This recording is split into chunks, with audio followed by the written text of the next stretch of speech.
যে মেডিসিন নিয়ে আলোচনা করেছি,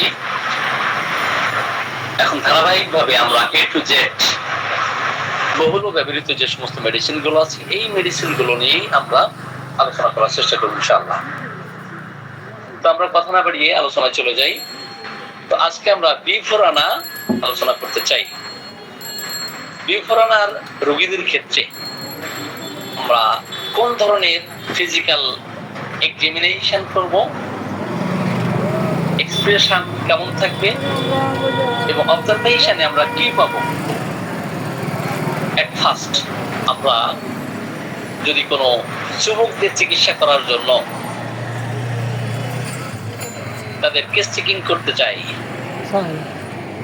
তো যুবক কিন্তু অনেক কথাই গোপন করার চেষ্টা করবে। অনেকে হয়তো দেদারসে নির্লজ্জ ভাবেই সে প্রকাশ করবে, আবার অনেকের লজ্জার কারণে, আত্মসম্মানের কারণে হয়তো সেটা বলতে চাইবে না।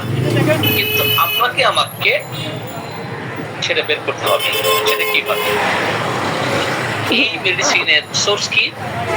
এই মেডিসিনের সোর্স হচ্ছে কোনো ব্যাংক থেকে এই মেডিসিন হোমিওপ্যাথিক ফার্মাকোপি অনুযায়ী এটা প্রস্তুত করা হয়েছে, এটা আপনারা সকলেই জানেন। তো কোনো ব্যাঙের চারিত্রিক বৈশিষ্ট্য কি, তার স্বভাব কি? কোনায় কোনায় থাকা। কোনো ব্যাঙের স্বভাব কি? কোনায় কোনায় থাকা।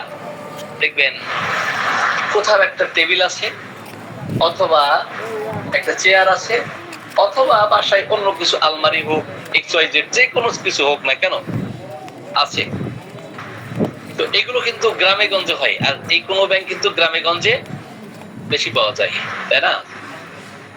তো এই কোনো ব্যাংক এর স্বভাব হচ্ছে যে আড়ালে থাকা, লোকচক্ষুর অন্তরালে অবস্থান করা। কিন্তু এই যুবক যখন তার বায়োলজিক্যাল ডিমান্ড ফুলফিল করার জন্য, এখন সাপোজ সে মেসে থাকে, সেখানে অনেক বন্ধু বান্ধব প্লাস সহপাঠী যারা আছে, মেসে যারা থাকে, তো এদের সামনে তো আর কিছু করতে পারতেছে না, কখন এরা রুম থেকে বের হবে, এই সুযোগ তারা খুঁজতে থাকে। তার কারণ হচ্ছে লোকচক্ষুর অন্তরালে কোনো ব্যাংক থাকে, আর যারা ম্যাস্টারবেশন করার ডিসপোজিশন যাদের আছে, ডিসপোজিশন টু ম্যাস্টারবেট, প্র্যাকটিসিং ম্যাস্টারবেশন, যখন সে একাকী নিরিবিলি নির্জন স্থানে থাকবে, তখন দেখবেন যে ওই কোনো ব্যাঙের স্বভাবের মতো কোনায় গিয়ে তখন সে ম্যাস্টারবেশন করবে। এইটাই শুধু তার মাথায় চিন্তা, ঠিক আছে? এটা যদি দেখা যায় তাহলে আমরা অবশ্যই বিফোরানাকে চিন্তা করবো, তাই না? এখন ম্যাস্টারবেশন কি শুধু যুবকরাই করে না যুবতীরাও করে? যুবতীরাও করে। দেখবেন সেখানে আপনি অনেক মেডিসিন পাবেন, সেখানে আপনি কি অনেক মেডিসিন পাবেন। এখন ফিমেল জেনিটালিয়া দিয়ে এসে এখানে ম্যাস্টারবেশন দিবেন, ডিসপোজিশন টু ম্যাস্টারবেশন। আপনারা যারা এখানে মহিলা ডাক্তার আছেন, তো কোন মহিলাই কিন্তু স্বীকার করতে চাইবে না যে সে ম্যাচ করে। এটা কি স্বীকার করতে চাইবে? আমি এই ধরনের অনেক নারীদের চিকিৎসা দিয়েছি, কিন্তু কম সংখ্যক রোগী এগুলো স্বীকার করে, অধিক সংখ্যক রোগী স্বীকার করে না, ঠিক আছে? তো এটা একটা ব্যাধি। তো এই ব্যাধি দূর করার জন্য হোমিওপ্যাথিতে খুব চমৎকার চমৎকার মেডিসিন আছে। যে সমস্ত রমণীদেরকে আমরা দেখব তারা ম্যাস্টারবেশন করে, তো সেই ক্ষেত্রে রেপার্টরিতে 52টির মতো মেডিসিন আছে। কতগুলো মেডিসিন আছে? 52টির মতো মেডিসিন, ডিসপোজিশন টু ম্যাস্টারবেশন।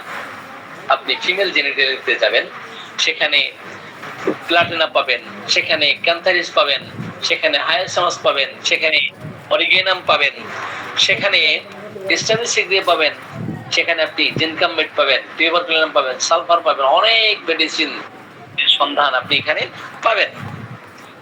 প্রত্যেকের স্বতন্ত্র বৈশিষ্ট্য আছে, প্রত্যেকেই কিন্তু আলাদা আলাদা। তো আমরা সেগুলো পার্থক্য করব এবং আমরা বিফোরানার সাথে কিভাবে, কারণ পুরুষদের ক্ষেত্রে বিফোরানা চমৎকার কাজ করে, কিন্তু ম্যাস্টারবেশন শুধু পুরুষরাই করে না, নারীদের ক্ষেত্রেও আমরা ম্যাস্টারবেশন করতে দেখি, কিন্তু সেখানে আপনি 52টির মতো মেডিসিন, এতগুলো মেডিসিন থেকে আপনি কিভাবে পার্থক্য নিরূপণ করবেন? প্লাটিনা থেকে ক্যান্সারিস আলাদা করবেন, প্লাটিনা থেকে হাইসামাসকে আলাদা করবেন, আপনি প্লাটিনা থেকে স্ট্যাটিস্টিককে আলাদা করবেন। আমরা পার্থক্য পরে করার চেষ্টা করব ইনশাআল্লাহ। এখন আমরা বিজ্ঞানার চিত্র অঙ্কন করার পরেই, যেহেতু আমরা ম্যাস্টারবেশন এর কথা উল্লেখ করতেছিলাম, যে সমস্ত পুরুষ নির্জন নিরিবিলি স্থান পাই, তখন তার ম্যাস্টারবেশন করার স্পৃহা, ম্যাস্টারবেশন করার প্রচন্ড ইচ্ছা তখন জাগ্রত হয়। আপনি হোমিওপ্যাথিক চিকিৎসা দেওয়ার পরে দেখবেন সে আর ম্যাস্টারবেশন করতেছে না। আমি অনেক বিবাহিত পুরুষকেও দেখেছি যে তারা স্ত্রী থাকা সত্ত্বেও ম্যাস্টারবেশন করে, কিন্তু স্ত্রীর সাথে সে মেলামেশা করে না। এটা কি? এটা অস্বাভাবিক, এটা মেন্টালি ডিসঅর্ডার। মেন্টালি ডিসঅর্ডার না হলে সে কখনো এই ধরনের আচরণ তার দ্বারা সম্ভব হতে হয় না আর কি। তো সে কি করত? আমি একজন বিবাহিত পুরুষের দেখেছি যে সে নিরিবিলি স্থান, নির্জন স্থান পাইলেই সে ম্যাস্টারবেশন শুরু করে। আবার যখন রাতে স্ত্রীর সাথে ঘুমাতে যাবে, সে নিরিবিলি একাকী ঘুমাবে নির্জন স্থান। তো কোনো ব্যাঙের স্বভাব কি? কোনো ব্যাঙের স্বভাব হচ্ছে সে নিরিবিলি কোনায় একাকী নির্জনে থাকবে। অনুরূপ ভাবে আমরা যুবক বলি অথবা যুবতী বলি, অথবা সে বিবাহ করেছে, তারপর এই ধরনের টেন্ডেন্সি কারো থাকে, সেই ক্ষেত্রে আমরা অবশ্যই এই বিপ্লবের কথা আমরা চিন্তা করতে পারি। তাহলে বিফরনার যে ফিজিক্যাল এক্সামিনেশন, এক্সপ্রেশন কি থাকবে সেটা আমরা একটু উল্লেখ করেছি। যখন আপনি দেখবেন যে ম্যাস্টারবেশন করতে করতে একটা পর্যায়ে সে বোকাটে টাইপের হয়ে গেছে, হাবাগোবা হয়ে গেছে, এই ক্ষেত্রেও কিন্তু বিফরনা খুব চমৎকার কাজ করবে। এমনকি বীর্যের রোগ দেখা দিয়েছে। আর ম্যাস্টারবেশনের হিস্ট্রিটা আপনি আগে নেওয়ার চেষ্টা করবেন। কিভাবে? যদি কোনো পেশেন্ট বীর্যের রোগে আক্রান্ত হয়, এখন এটা যদি ম্যাস্টারবেশনের কুফলে, অ্যাবিউজ অফ ম্যাস্টারবেশন এর কুফলে যদি তার মৃগী রোগ দেখা দেয়, সেই ক্ষেত্রে কিন্তু আমরা বিফরনাকে চিন্তা করতে পারি। কিন্তু পূর্বে জানতে হবে কি হিস্ট্রি। যে এখন তো হয়তো যে সমস্যা উনি নিয়ে আসছেন সেটা হচ্ছে মৃগী রোগ, কনভালশনে উনি আক্রান্ত, আপনি কনভালশনের চিকিৎসা দিচ্ছেন, কিন্তু একটু পিছনের হিস্ট্রি, পাস্ট হিস্ট্রি নেওয়াতে যখন জানতে পারতেছেন যে সে ম্যাস্টারবেশন করতো, এই ম্যাস্টারবেশনের পর থেকে আস্তে আস্তে সে মৃগী রোগীতে পরিণত হয়েছে, এই রোগীকে অবশ্যই আপনি বিফরনা অ্যাপ্লাই করলেই আপনার এই মৃগী রোগ এটা দূর করা সম্ভব। সম্মানিত হোমিওপ্যাথিক চিকিৎসকবৃন্দ, তো এই ধরনের কিছু কিছু বিশেষ বিশেষ পয়েন্ট আছে, ওই পয়েন্টের উপরে আমরা গুরুত্ব প্রদান করেই মেডিসিন সিলেকশন করব। যখন সে মৃগীতে আক্রান্ত হবে, সাপোজ বিফরনার রোগী মৃগীতে আক্রান্ত হতে যাচ্ছে, তার কনভালশন যে শুরু হবে, তার অ্যাটাক করবে, এপিলেপসিতে সে আক্রান্ত হবে, এই ক্ষেত্রে দেখবেন তার মুখটা এই অ্যাটাক হওয়ার আগেই তার মুখটা কিন্তু প্রসারিত হবে, মুখটা খোলা থাকবে, সে জিভটাকে অনবরত সে কি করবে? লেহন করতে থাকবে, করতে থাকবে, চাটতে থাকবে। এটা কিন্তু বিফরনার খুব বৈশিষ্ট্যপূর্ণ লক্ষণ। এই লক্ষণ যখন আমরা দেখব, তখন আমরা এই মৃগী রোগীকে আরোগ্য প্রদান করতে পারবো, তাই না? তাহলে বিফরনার পর আমরা আর অনেক মেডিসিন আছে, যে মেডিসিন গুলো বিশেষ করে ক্যালকেরা কার্বের কথা বলি। তো ক্যালকেরা কার্বের ফিজিক্যাল এক্সামিনেশনে আপনি কি পাবেন, এক্সপ্রেশন কেমন থাকবে, তার ক্ষেত্রে আমরা কিভাবে অবজারভেশন করে ক্যালকেরিয়ার চিত্র আমরা পাবো। যদি অতীত ইতিহাস এই শিশুর অতীত ইতিহাস জানা থাকে, এখন হয়তো সে যুবকে পরিণত হয়েছে বা এখন বয়স তার 40-এর কোঠায় অথবা 30-এর কোঠায়, কিন্তু ছোটকালের যে হিস্ট্রি, তার কথা বলা শেখা, তার হাঁটা শেখা, তার ব্রহ্মতলু জোড়া লাগা, তার দাঁত ওঠা, এমনকি সবকিছু তার ডিলেতে হচ্ছে, সবকিছুই তার ডিলেই তো হচ্ছে। সেক্ষেত্রে আমরা একবার ক্যালকুলেট কার্ভের কথা চিন্তা করব। আর ফিজিক্যাল অবজারভেশন কি দেখবেন? মাথা মোটা হয়, বিশাল দেহের অধিকারী হয়, অনেক স্বাস্থ্যবান হয়, পেট ইনভার্টেড সসার বলা হয়েছে, কড়াইয়ের উল্টা পিঠের মতো, কড়াই যেমন কড়াইয়ের উল্টা পিঠের মতো, তো কড়াইয়ের উল্টা পিঠের মতো বিশাল বড় পেট, বিশাল বড় মাথা, এবং শরীরও মানে অনেক দীর্ঘ, অনেক মোটাসোটা, লম্বা হয়, কিন্তু হাত এবং পা বিশেষ করে আপনার কবজি থেকে কনুই পর্যন্ত একটু শীর্ণ প্রকৃতির, অথবা কাপ মাসল থেকে একটু নিচের দিকে লোয়ার এক্সট্রিমিটিস একটু এমাসিয়েটেড হয়। তাহলে আমি এই যে পয়েন্টগুলো উল্লেখ করেছি, এইগুলো সামনে রেখেই আপনি ক্যালকুলেটরকে চিন্তা করতে পারেন। এবং তাদের যে মাসল, এই মাসল গুলো দেখবেন যে আপনার থলথলে হয়, ফ্লাবি হয়, কি হয়? ফ্লাবি, ফ্যাটি, ফেয়ারি। তো এরা কিন্তু সুন্দরও হয়। তো শুধু আমরা বেলোডোনাকেই জানি যে বেলোডোনা হলো মানে সুন্দরীদের ওষুধ বা সুন্দর মানুষের ওষুধ, কিন্তু বেলোডোনা কিন্তু থার্ড গ্রেড মেডিসিন। এই ক্ষেত্রে ক্যালকুলেটর আপনি সরাসরি রেপার্টরিতে যদি আপনি সার্চ দেন, আপনি চলে যাবেন কমপ্লেক্সনে গিয়ে সেখানে লিখবেন ফেয়ার, ব্লন্ড, লাইট, যে কোনো একটা শব্দ আপনি অটোমেটিক্যালি এটা পেয়ে যাবেন। এখানে কি পাবেন? যে কমপ্লেক্সন ফেয়ার, এখানে ক্যালকুলেটর, পেট্রোলিয়াম, ফসফরাস, ফলসিটিলা, স্পঞ্জিয়া, এগুলো সব first grade medicine. Second grade কিছু মেডিসিন পাবেন, সালিসিয়া পাবেন, ক্যালিবাই পাবেন, লাস্টাক্স পাবেন, সালফার পাবেন, টিভারপিলাম পাবেন, এবং থার্ড গ্রেড মেডিসিন কিন্তু বেলোডোনা। অথচ মেট্রিমেডিকায় এই বেলোডোনার কথা ব্যাপক বিস্তৃত এমন ভাবে এটা ফোকাস করা হয়েছে যে বেলোডোনা হচ্ছে সবচেয়ে সুন্দরীদের মেডিসিন। কিন্তু বেলোডোনা কিন্তু তার অবস্থান কিন্তু তৃতীয় শ্রেণী, এটা আমরা অনেকেই কিন্তু জানি না, সম্মানিত শিক্ষক। কিন্তু এই জন্য যার মান যেখানে, ওই মান অনুযায়ী আপনাকে বিশ্লেষণ করতে হবে,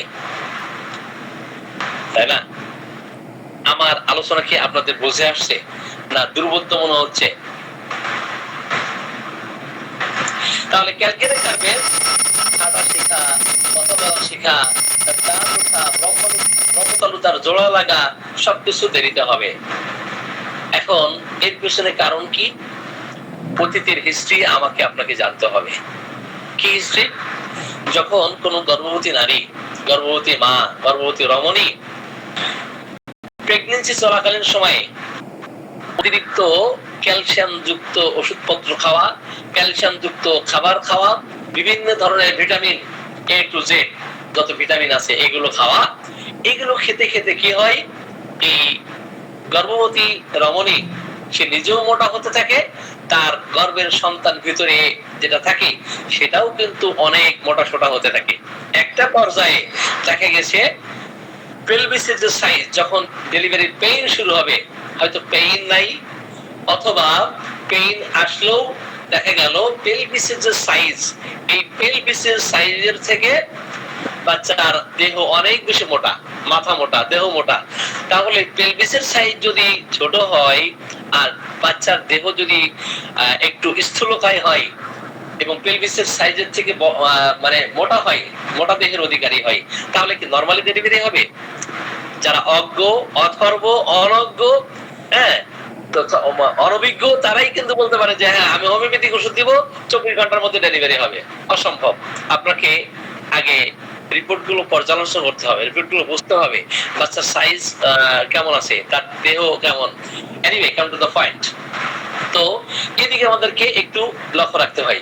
তো সে যখন পৃথিবীতে ভূমিষ্ঠ হয় সিজার করার পরে, তো তার যদি সহজেই ঠান্ডা লাগে, তখন আমরা অনেকে বলে থাকি বাচ্চা তো সিজারিয়ান বেবি, এই জন্য তার বারবার ঠান্ডা লাগে। আসলে সিজারিয়ান বেবি হওয়ার কারণে কি ঠান্ডা লাগে না, তার মধ্যে যে সাসেপ্টিবিলিটি তার আছে, যে প্রবণতা আছে, রোগে আক্রান্ত হওয়ার যে ডিসপোজিশন, রোগে আক্রান্ত হওয়ার যে সাসেপ্টিবিলিটি আছে, এই কারণে সে ঠান্ডা আক্রান্ত হয়।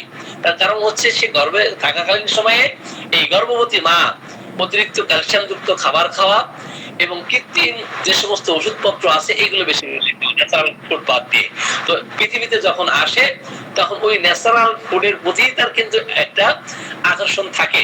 আপনি যতই তার ক্যালসিয়ামের অভাব জনিত কারণে আপনি ক্যালবো জাতীয়, ক্যালবো ডি অমুক তমুক যা আছে ভিটামিন অনেক কিছু খাওয়াচ্ছেন, অসংখ্য শিশুদের ক্ষেত্রে আমি দেখেছি আপনি হাজারো এই ধরনের ক্যালসিয়াম যুক্ত খাবার খাওয়ালেও তার পরিপোষণ ক্ষমতার অভাবে, ল্যাক অফ অ্যাসিমিলেশন, তো এই যে আপনার অ্যাসিমিলেশনের অভাবের কারণে কি হয়, তার যথাসময়ে দাঁত ওঠে না, যথাসময়ে ব্রহ্মতালু জোড়া লাগে না, যথাসময়ে সে কথা বলতে শিখে না, যথাসময়ে সে হাঁটতে শিখে না। একটা পর্যায়ে দেখবেন যে সে যখন হাঁটা শিখে তো দেরিতে শিখতেছে এবং হাঁটতে গেলে পড়ে যাচ্ছে এবং দুর্বল প্রকৃতির হয়। আমরা একটু এক্সাম্পল দিতে পারি, দেখবেন যে ব্রয়লার মুরগির ক্ষেত্রে, তো ব্রয়লার মুরগিকে অতিরিক্ত ক্যালসিয়াম যুক্ত খাবার খাওয়ানো হয়, তো অতিরিক্ত গরম, অতিরিক্ত শীত সে সহ্য করতে পারে না, পারে? অতিরিক্ত গরম হলে সে স্ট্রোক করতেছে, আর শীত হলেও সে স্ট্রোক করতেছে, তার যথাযথ একটা তাপমাত্রার মধ্যে রাখতে হয়। তো আমরা বলে থাকি যে সিজারিয়ান বেবি এর কারণে তার বারবার ঠান্ডা লাগার যে প্রবণতা এটা দেখা দেয়, আসলে কিন্তু এই কারণে নয়। যে পৃথিবীতে এসেও এই ধরনের ন্যাচারাল যে সমস্ত ফুড আছে এগুলো না দিয়ে তাকে আর্টিফিশিয়ালি বেশি বেশি খাবার দেওয়া হয় এবং আর্টিফিশিয়ালি যে সমস্ত মেডিসিন গুলো আছে ক্যালসিয়াম জাতীয়, ক্যালসিয়াম জাতীয়, এইগুলো তাকে বেশি বেশি দেওয়া হয়। এর ফলে আরো বেশি স্থূলকায় হয়ে যায়, আরো বেশি মোটাসোটা দেহের অধিকারী হয়ে যায়। এতে করে দেখবেন একটা পর্যায়ে তার ওজন আর কমতেছে। যদি তারা হোমিওপ্যাথিক একজন বিজ্ঞ ডক্টরের কাছে আসেন তখন দেখবেন যে তার এই সমস্যাগুলো দ্রুতই দূর করা সম্ভব, আর তার দেহটা এত স্থূলকায় হচ্ছে না এবং স্বাভাবিক সে ফিরে আসছে। Come to the point. তাহলে এই ধরনের আমরা ফিচার যদি পাই, এই ধরনের ফিজিক্যাল এক্সামিনেশন পাই, আমরা অবজারভেশনে পূর্বের হিস্ট্রি নিয়ে যদি এগুলো দেখতে পারি, আপনি ক্যালকিরা কার্ভ ছাড়া আপনি কি অন্য মেডিসিন চিন্তা করতে পারেন? নো, ক্যালকিরা কার্ভ ছাড়া অন্য কোনো মেডিসিন এখানে কল্পনা করার প্রয়োজন নাই।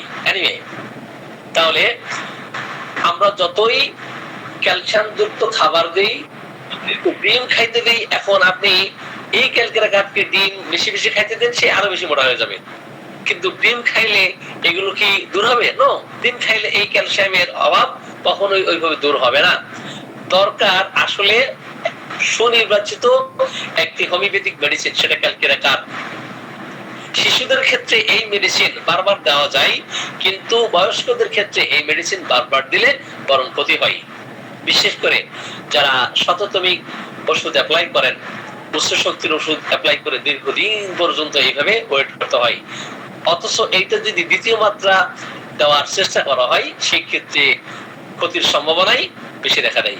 এনিওয়ে, তাহলে আমরা ক্যালকিরা কার্ভের যে চিত্র অঙ্কন করেছি, অপরদিকে ক্লিনিক্যাল অবজারভেশনে যদি আমরা এমন পাই যে সে যখন শয়ন করে, শয়ন করলেই দেখবেন যে তার মাথাটা ঘামতে থাকে, প্রচুর পরিমাণে ঘামতে থাকে এবং back side of the head specially occiput এত পরিমাণে তার ঘামতে থাকে শয়ন করলে যে এই শিশুকে বাচ্চার মা শোয়াই দিয়েছে, দেখা গেছে যে ঘেমে ফ্যান চলতেছে, অথচ তার মাথার কিছু সাইড ঘামতেছে। এটাও কিন্তু ক্যালকিরা কার্ভ নির্বাচন করার জন্য চমৎকার একটা পয়েন্ট। এবং সে ডিম ছাড়া সে খাবার খেতে চায় না, অত্যন্ত স্থূল দেহের। এখন অত্যন্ত স্থূল দেহের বলেই শুধু যে ক্যালকিরা কার্ভ হবে এমন কিন্তু নয়। যদি তার শীর্ণতা দেখি, সেই ক্ষেত্রেও কিন্তু ক্যালকিরা কার্ভ হতে পারে। যথাযথভাবে তার পরিপোষণ ক্ষমতা তার মধ্যে দেখা দেয় নাই, এর ফলে সে মোটাসোটা হয় নাই। তো আমরা ইমাসিয়েটেড কোন চিলড্রেন পাইলে সেই ক্ষেত্রেও ক্যালকিরা কার্ভ আমরা চিন্তা করতে পারি। এখন এই যে বারবার ঘামতেছে মাথার পিছন সাইড, এই ঘামার কারণে দেখা গেল বারবার ঠান্ডা লাগতেছে। এখন বারবার ঠান্ডা লাগে, আপনি এই কিন্তু অনেক মেডিসিনের কথা হয়তো চিন্তা করতেছেন। চিন্তা করে আপনি টিউবারকুলিনাম সহ ব্যাসিলিনাম সহ অনেকগুলো মেডিসিন অ্যাপ্লাই করতেছেন, এতে করে কাজ হচ্ছে না। কিন্তু আমরা যদি এই শিশুর অতীতের কিছুই যদি জানতে পারি, তাহলে ক্যালকুলা কার্বি হয়তো তার ধাতু দোষ সংশোধন করে তার ধাতুগত অবস্থা পরিবর্তন করতে পারে। আমি কি বিষয়টা ক্লিয়ার করতে পেরেছি? ক্যালকুলা কার্বের যে চিত্র অঙ্কন করেছি, আপনাদেরকে আর বোঝার বাকি আছে কোনো কিছু? জি। এবং তার ঘামটা হবে কিন্তু অত্যন্ত টক দুর্গন্ধযুক্ত, ঘামটা হবে অত্যন্ত টক দুর্গন্ধযুক্ত। আপনি ভিন্ন ভিন্ন ভাবে দেখেন, যখন আমরা কোনো প্রতিমূর্তি, প্রতিবিম্ব, প্রতিচ্ছবি যদি অঙ্কন করতে চাই, কোন একটা মূর্তি অঙ্কন করব, কোন মানুষের একটা পিকচার অঙ্কন করব, তো এক একজন এক এক সাইড থেকে এটা অঙ্কন করতে পারে, তাই না? এক একজন এক এক ভাবে এটা অঙ্কন করতে পারে। তো আপনি এটা পূর্বের হিস্ট্রি থেকে জানতে পারেন। আবার বর্তমান যে সিমটম গুলো আছে, সেই সিমটমের উপর ভিত্তি করে আপনি মেডিসিন সিলেকশন করতে পারেন। সাপোজ কোন শিশু রাত্রিকালীন সে যখন শয়ন করে, রাত্রিকালীন অথবা দিনের বেলায় হোক, তো সে যখন শয়ন করে মুখটা ওপেন থাকে, কি থাকে? মুখটা খোলা থাকে। এখন ঘুমন্ত অবস্থায় মুখ খোলা আছে, এটাও কিন্তু একটা বৈশিষ্ট্যপূর্ণ লক্ষণ। সে কিভাবে ঘুমায়, কিভাবে কথা বলে, কিভাবে শুয়ে থাকে, এগুলো সব যখন আমরা জানতে পারবো, সেটা এই জন্য আমাদের ফিজিক্যাল অবজারভেশন জানতে হয়। আমাদের রোগী কোন এক্সপ্রেশনে থাকলে তার কি ওষুধ হবে সেটা আমাদের বুঝতে হয়। তারপরে মেডিসিন অলরেডি সঠিকভাবে আমরা সিলেকশন করতে পারি। এখন ক্যালকুলা কার্বের শিশু দেখবেন সাধারণত একটু ভীত সন্ত্রস্ত হয়। জীব জানোয়ার দেখলে বিশেষ করে সে ইঁদুরের ভয় পায়, সে কুকুরের ভয় পায়, সে বিড়ালের ভয় পায়, বিভিন্ন ধরনের যে কীট পতঙ্গ, এগুলো দেখে সে ভয় পায়। সে যখন আস্তে আস্তে বড় হতে থাকে, তো তখন দেখবেন তার ইনফেকশন হওয়ার ভয় থাকবে। এবং ফিয়ার অফ ইম্পেন্ডিং ডিজিজ, হতে পারে সেটা করোনা ভাইরাস, হতে পারে সেটা XYZ রোগের নামে, যে কোনো ভাইরাসের নামে যে কোনো এইভাবে ডিজিজ দেখা দিতে পারে। তো ভাইরাসের নাম শুনলেই সে 100 হাত দূরে থাকে। এই যে ফিয়ার অফ ইনফেকশন, এটাও কিন্তু আপনি ক্যালকুলা কার্বের পেশেন্টদের ক্ষেত্রে দেখবেন। সম্মানিত চিকিৎসক বৃন্দ, আমরা অন্যান্য মেডিসিন নিয়ে আবার আলোচনা করব। এখন ক্যালকুলা কার্বের যে চিত্র অঙ্কন করেছি, এই চিত্র আমরা যদি একটু ধারণ করে রাখতে পারি, তাহলে অবশ্যই ক্যালকুলা কার্ব প্রয়োগ করতে আমাদের একটু অসুবিধা হওয়ার কথা নয়। এখন আমরা আসি ক্যালকুলা ফ্লোর। ক্যালকুলা ফ্লোর আমরা কিভাবে চিন্তা করব? কি এখানে ক্যালকুলা ফ্লোরের যে বিষয়গুলো আমরা জানি কম বেশি। সাপোজ কোথাও টিউমার হয়েছে, এখন এই টিউমার আপনি যদি দেখেন পাথরের মতো শক্ত, কিসের মতো শক্ত? পাথরের মতো শক্ত, এক্ষেত্রে আপনি অবশ্যই ক্যালকুলার কথা, আপনি ক্যালকুলা ফ্লোরের কথা আপনি চিন্তা করতে পারেন। কারণ পাথরের মতো শক্ত কিন্তু অনেকগুলো মেডিসিনে আপনি পাবেন, বিশেষ করে স্যালিসাইতে পাবেন, আপনি ক্যালকুলা ফ্লোরে পাবেন, অন্য মেডিসিনেও পাবেন। অথবা কোথাও তার অস্থি বৃদ্ধি হয়েছে, হাড়ের বৃদ্ধি হয়েছে, এক্সোস্টোসিস দেখা দিয়েছে, এই ক্ষেত্রেও কিন্তু আমরা ক্যালকুলা কার্বের কথা আমরা চিন্তা করতে পারি। যদি কিনা ক্যালকুলা ফ্লোরের তার লোয়ার জ, অর্থাৎ নিচের চল, এই চলে দেখা তার অস্থি বৃদ্ধি দেখা দিচ্ছে, এই ক্ষেত্রে আমরা ফিজিক্যাল এক্সামিনেশন করে আমরা ক্যালকুলা ফ্লোরের কথা আমরা চিন্তা করতে পারি। তাহলে যে জায়গাটা শক্ত অবস্থা দেখা দিচ্ছে, টিউমার হচ্ছে অত্যন্ত শক্ত, হাড় বৃদ্ধি হচ্ছে, সেই ক্ষেত্রে আমরা ক্যালকুলা ফ্লোরের কথা চিন্তা করতে পারি। কোথাও কোনো গ্ল্যান্ড অত্যন্ত শক্ত হয়ে গেছে, প্রচুর শক্ত, এত শক্ত যেটা পাথরের মতো, সেই ক্ষেত্রে আমরা ক্যালকুলা ফ্লোরের কথা আমরা চিন্তা করতে পারি। এই সমস্ত লক্ষণ যদি থাকে, আমরা অবশ্যই কি করব? ক্যালকুলা ফ্লোরের কথা আমরা চিন্তা করবো আর কি। অথবা অন্যান্য সিমটম যদি থাকে, যেমন সে বাতে আক্রান্ত, এখন বাতে আক্রান্ত হওয়াতে তার মাংসপেশি না, হাড় সংক্রান্ত সমস্যা, হাড়ে পেইন করে, হুবহু লক্ষণ রাস্টক্সের মতো। ক্যালকুলা ফ্লোর এবং রাস্টক্স দেখবেন একে অপরের অনুপূরক মেডিসিন, পরিপূরক মেডিসিন। রাস্টক্স মাসলের উপর খুব ভালো কাজ করে, আর ক্যালকুলাস ফ্লোর হাড়ের উপর খুব ভালো কাজ করে। তো বিগিনিং টু মুভ, প্রথম সঞ্চালনের শুরুতেই যখন তার কষ্ট বেড়ে যায়, সেক্ষেত্রে আমরা রাস্টক্সের কথা চিন্তা করি, কিন্তু সেটা যদি মাসল পেইন হয়, যদি বোন পেইন হতে থাকে অথবা বিভিন্ন জায়গার অস্থিতে ব্যথা বেদনা হয়ে থাকে, সেই ক্ষেত্রে হুবহু রাস্টক্সের মতো লক্ষণ, সেটা ঠান্ডায় বৃদ্ধি, গরমে উপশম, এবং প্রথম সঞ্চালনে বৃদ্ধি, আস্তে আস্তে সঞ্চালন করলে একটি উপশম। সেই ক্ষেত্রে আমরা অবশ্যই আমরা ক্যালকুলাস ফ্লোরকে আমরা চিন্তা করব। অপরদিকে বংশগত সিফিলিস যদি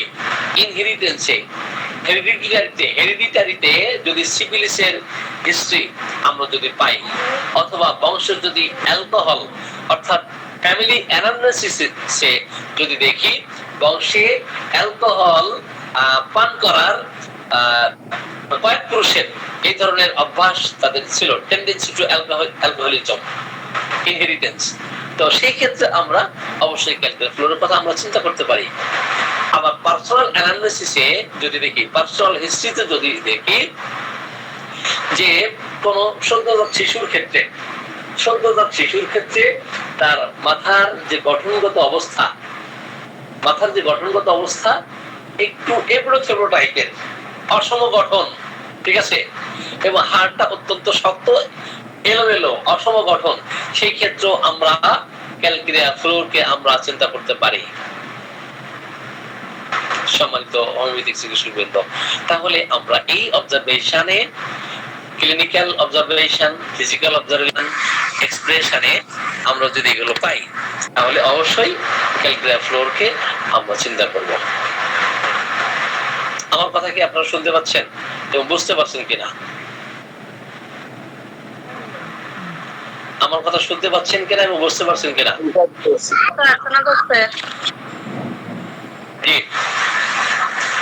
এখন আমরা আরো কিছু মেডিসিন নিয়ে আমরা আলোচনা করব, বিশেষ করে ক্যালকুলাস ফস।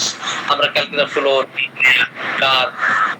এরপরে আরো বেশ কিছু বিফোরনা নিয়ে আলোচনা করেছি।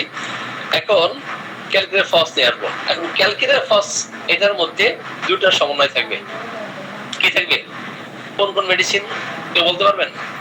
আমি যে দুইটা সমন্বয় বললাম, দুইটা মেডিসিনের সমন্বয় কি কি আপনারা জানেন সেটা কেউ বলতে পারবেন? স্যার, ক্যালকেরিয়া এবং ফসফরাস। ক্যালকেরিয়া এবং ফসফরাস, এক্স্যাক্টলি। আমাদের নুরুল ইসলাম ভাই অনেক আগে আমার হয়তো ক্লাস করেছেন অথবা উনি পড়াশোনা করেছেন, বলতে পারছেন। Anyway, come to the point. তাহলে আমরা এখানে ফসফরাস সদৃশ কিছু লক্ষণাবলী পাবো, আর অপরদিকে ক্যালকেরিয়া সদৃশ কিছু লক্ষণাবলী পাবো। তাহলে দুইটার সমন্বয় থাকবে। যদি কোনো পেশেন্টকে আমরা এমন পাই যে সে ভ্রমণ করতে চাই, অনেক বেশি ভ্রমণ করতে চাই, তো ভ্রমণ করে অনেক মেডিসিন আছে। এখন ক্যালকুলাস মোটা সোটা হয়, জেনারেলি ক্যালকুলাস ফস ইমাসিয়েটেড হয়, হালকা পাতলা গড়নের হয়ে থাকে। তার মেরুদণ্ডের হাড়টা এতটাই দুর্বল থাকে যে সে সোজা হয়ে বসতে পারে না, বাঁকা হয়ে বসতে একটা পর্যায়ে দেখা গেছে মেরুদণ্ডের যে হাড়টা, অর্থাৎ স্পাইন, টোটাল স্পাইনটাই বক্র হয়ে গেছে। আপনি যথাসময়ে এই ক্যালকুলাস ফস অ্যাপ্লাই না করলে দেখবেন এই মেরুদণ্ড সোজা করা অনেক কঠিন। এই জন্য homeopathic treatment of the children একটা বই আছে, সেখানে 8টা মেডিসিনের সমন্বয়ে ব্যাপক বিস্তৃত, এটা ইলাবোরেটলি ডিটেইলস, এটা কিন্তু সেখানে লেখা আছে। আপনারা বইটা কিনে নেবেন। এটা পল হাসুর লেখা। কার লেখা আমি ইতিপূর্বেও অনেককে বলেছি বইটি নেওয়ার জন্য। পল হাসুর লেখা homeopathic treatment of the children. তো এই বইটা সংগ্রহ করবেন। এখানে 8টা মেডিসিন আছে। যদি এই 8টা মেডিসিন খুব ভালোভাবে রপ্ত করতে পারেন, আপনি 60% শিশুকে এই 8টা মেডিসিনের মধ্যেই আপনি চিকিৎসা দিতে পারবেন। মনে আছে বইটার নাম কি? আপনাদের আছে তো বইটা? ইনশাআল্লাহ স্যার, কালেক্ট করছি স্যার। একটু বলুন স্যার, নামটা বলুন। পল স্যার বইটার নাম আরেকবার বলেন। Homeopathic treatment of the children, Paul Herscu. Okay, come to the point. তো আমরা যখন দেখব যে ক্যালকুলাসের রোগীদের ক্ষেত্রে যে হতাশকৃত ভালোবাসা থেকে সে অসুস্থ হয়ে গেছে, নিরাশকৃত ভালোবাসা থেকে সে অসুস্থ হয়ে গেছে, মানসিক পরিশ্রম করতে করতে সে অসুস্থ হয়ে গেছে, এই ক্ষেত্রে আমরা ক্যালকুলাসের কথা আমরা চিন্তা করব। ক্যালকুলাসের যেমন আত্মপ্রত্যয়ের অভাব থাকে, সেলফ কনফিডেন্সের অভাব, lack of stamina, lack of self confidence, lack of will power. যদি আত্মপ্রত্যয়ের আত্মবিশ্বাসের অভাব থাকে, আমরা ক্যালকুলাসকে যেমন চিন্তা করি, অপরদিকে সাইলিশের কথাও আমরা চিন্তা করি। যে সমস্ত শিশুরা ছোটকাল থেকেই তাদের ডেভেলপমেন্ট অ্যারেস্টেড হয়ে গেছে, এরা যথাসময়ে বাড়তেছে না, অথবা বাড়লেও তাদের পরিবেশন ক্ষমতার অভাবে হালকা পাতলা গড়নের, যতই আপনি খাইতে দেন না কেন, যতই পরিপোষণ করার জন্য ক্যালসিয়াম যুক্ত খাবার দেন না কেন, ক্যালসিয়াম যুক্ত ওষুধপত্র খাওয়ান না কেন, তার এই জীর্ণতা শীর্ণতা যাবে না, যদি কিনা হোমিওপ্যাথিক প্রোটোটাইজ মেডিসিন ক্যালকুলাস অ্যাপ্লাই না করা হয়। আমরা এমন অনেক পেশেন্ট পেয়েছি। তো শিশুদের ক্ষেত্রে আমরা যেটা দেখি, যখন তাদের ফিজিক্যাল ডেভেলপমেন্ট এটা অ্যারেস্টেড হয়ে যায়, সেক্ষেত্রে আমরা ক্যালকুলাসের কথা আমরা চিন্তা করতে পারি। ক্যালকুলাসের রোগীদের ক্ষেত্রে দেখবেন, কোন দুঃসংবাদ, কোন খারাপ সংবাদ শুনলেই সে অসুস্থ হয়ে যায়। দুঃসংবাদ তার কানে আসলেই সে অসুস্থ হয়ে যায়। সে দেখবেন কোথাও যাওয়ার জন্য অস্থির হয়ে যায়, ভ্রমণ প্রিয়, কসমোপলিটন, টিউবারকুলার, যেহেতু ক্যালকুলাস টিউবারকুলার, এই জন্য সে এক জায়গায় স্থির থাকতে পারে না, ভ্রমণ করতে চাই, ওয়ান্ডারিং ডিজায়ার, ট্রাভেলিং ডিজায়ার। এটা কিন্তু আমরা ক্যালকুলাসের শিশুদের ক্ষেত্রে দেখি। এরা প্রচুর পরিমাণে, বিশেষ করে মহিলাদের ক্ষেত্রে আপনি যদি অবজারভেশনে এটা পান যে মাসিক শুরু হওয়ার 2-4 দিন আগে থেকে এত বেশি সে পরিশ্রম করতে পারে, এত বেশি পরিশ্রমী হয়, অন্য সময় হয় না। এটা এই সমস্ত লক্ষণ থাকলে অবশ্যই আপনি ক্যালকুলাসের কথা আপনি চিন্তা করবেন। যে সমস্ত স্কুলগামী ছেলে এবং মেয়ে, বিশেষ করে মেয়েদের ক্ষেত্রে ক্যালকুলাস অধিকাংশ ক্ষেত্রে আমরা দেখি, আমরা একটা মেয়ের ছেলে মেয়ে উভয় ক্ষেত্রে এটা দেখি। তো স্কুলে গেলেই সে মাথা ব্যথায় আক্রান্ত হয়, স্কুলে গেলেই তার মাথা ধরতে থাকে, কথা বলতে গিয়ে সে ভুল করে, লিখতে গিয়ে সে ভুল করে, শব্দ খুঁজে পাচ্ছে না, অথবা ভুল শব্দ ইউজ করতেছে, অথবা ওই যেটা লিখতেছে একই শব্দ সে বারবার রিপিট করতেছে।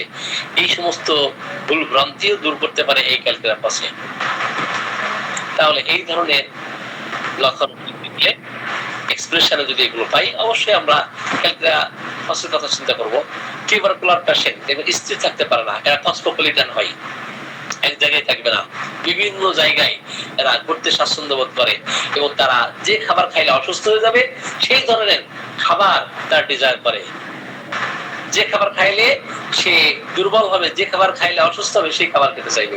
টিউবারকুলার পেশেন্ট যা করলে সে অসুস্থ হবে সেটাই সে করবে। হতে পারে সেটা ক্যালকুলাস, হতে পারে সেটা টিউবারকুলিনাম।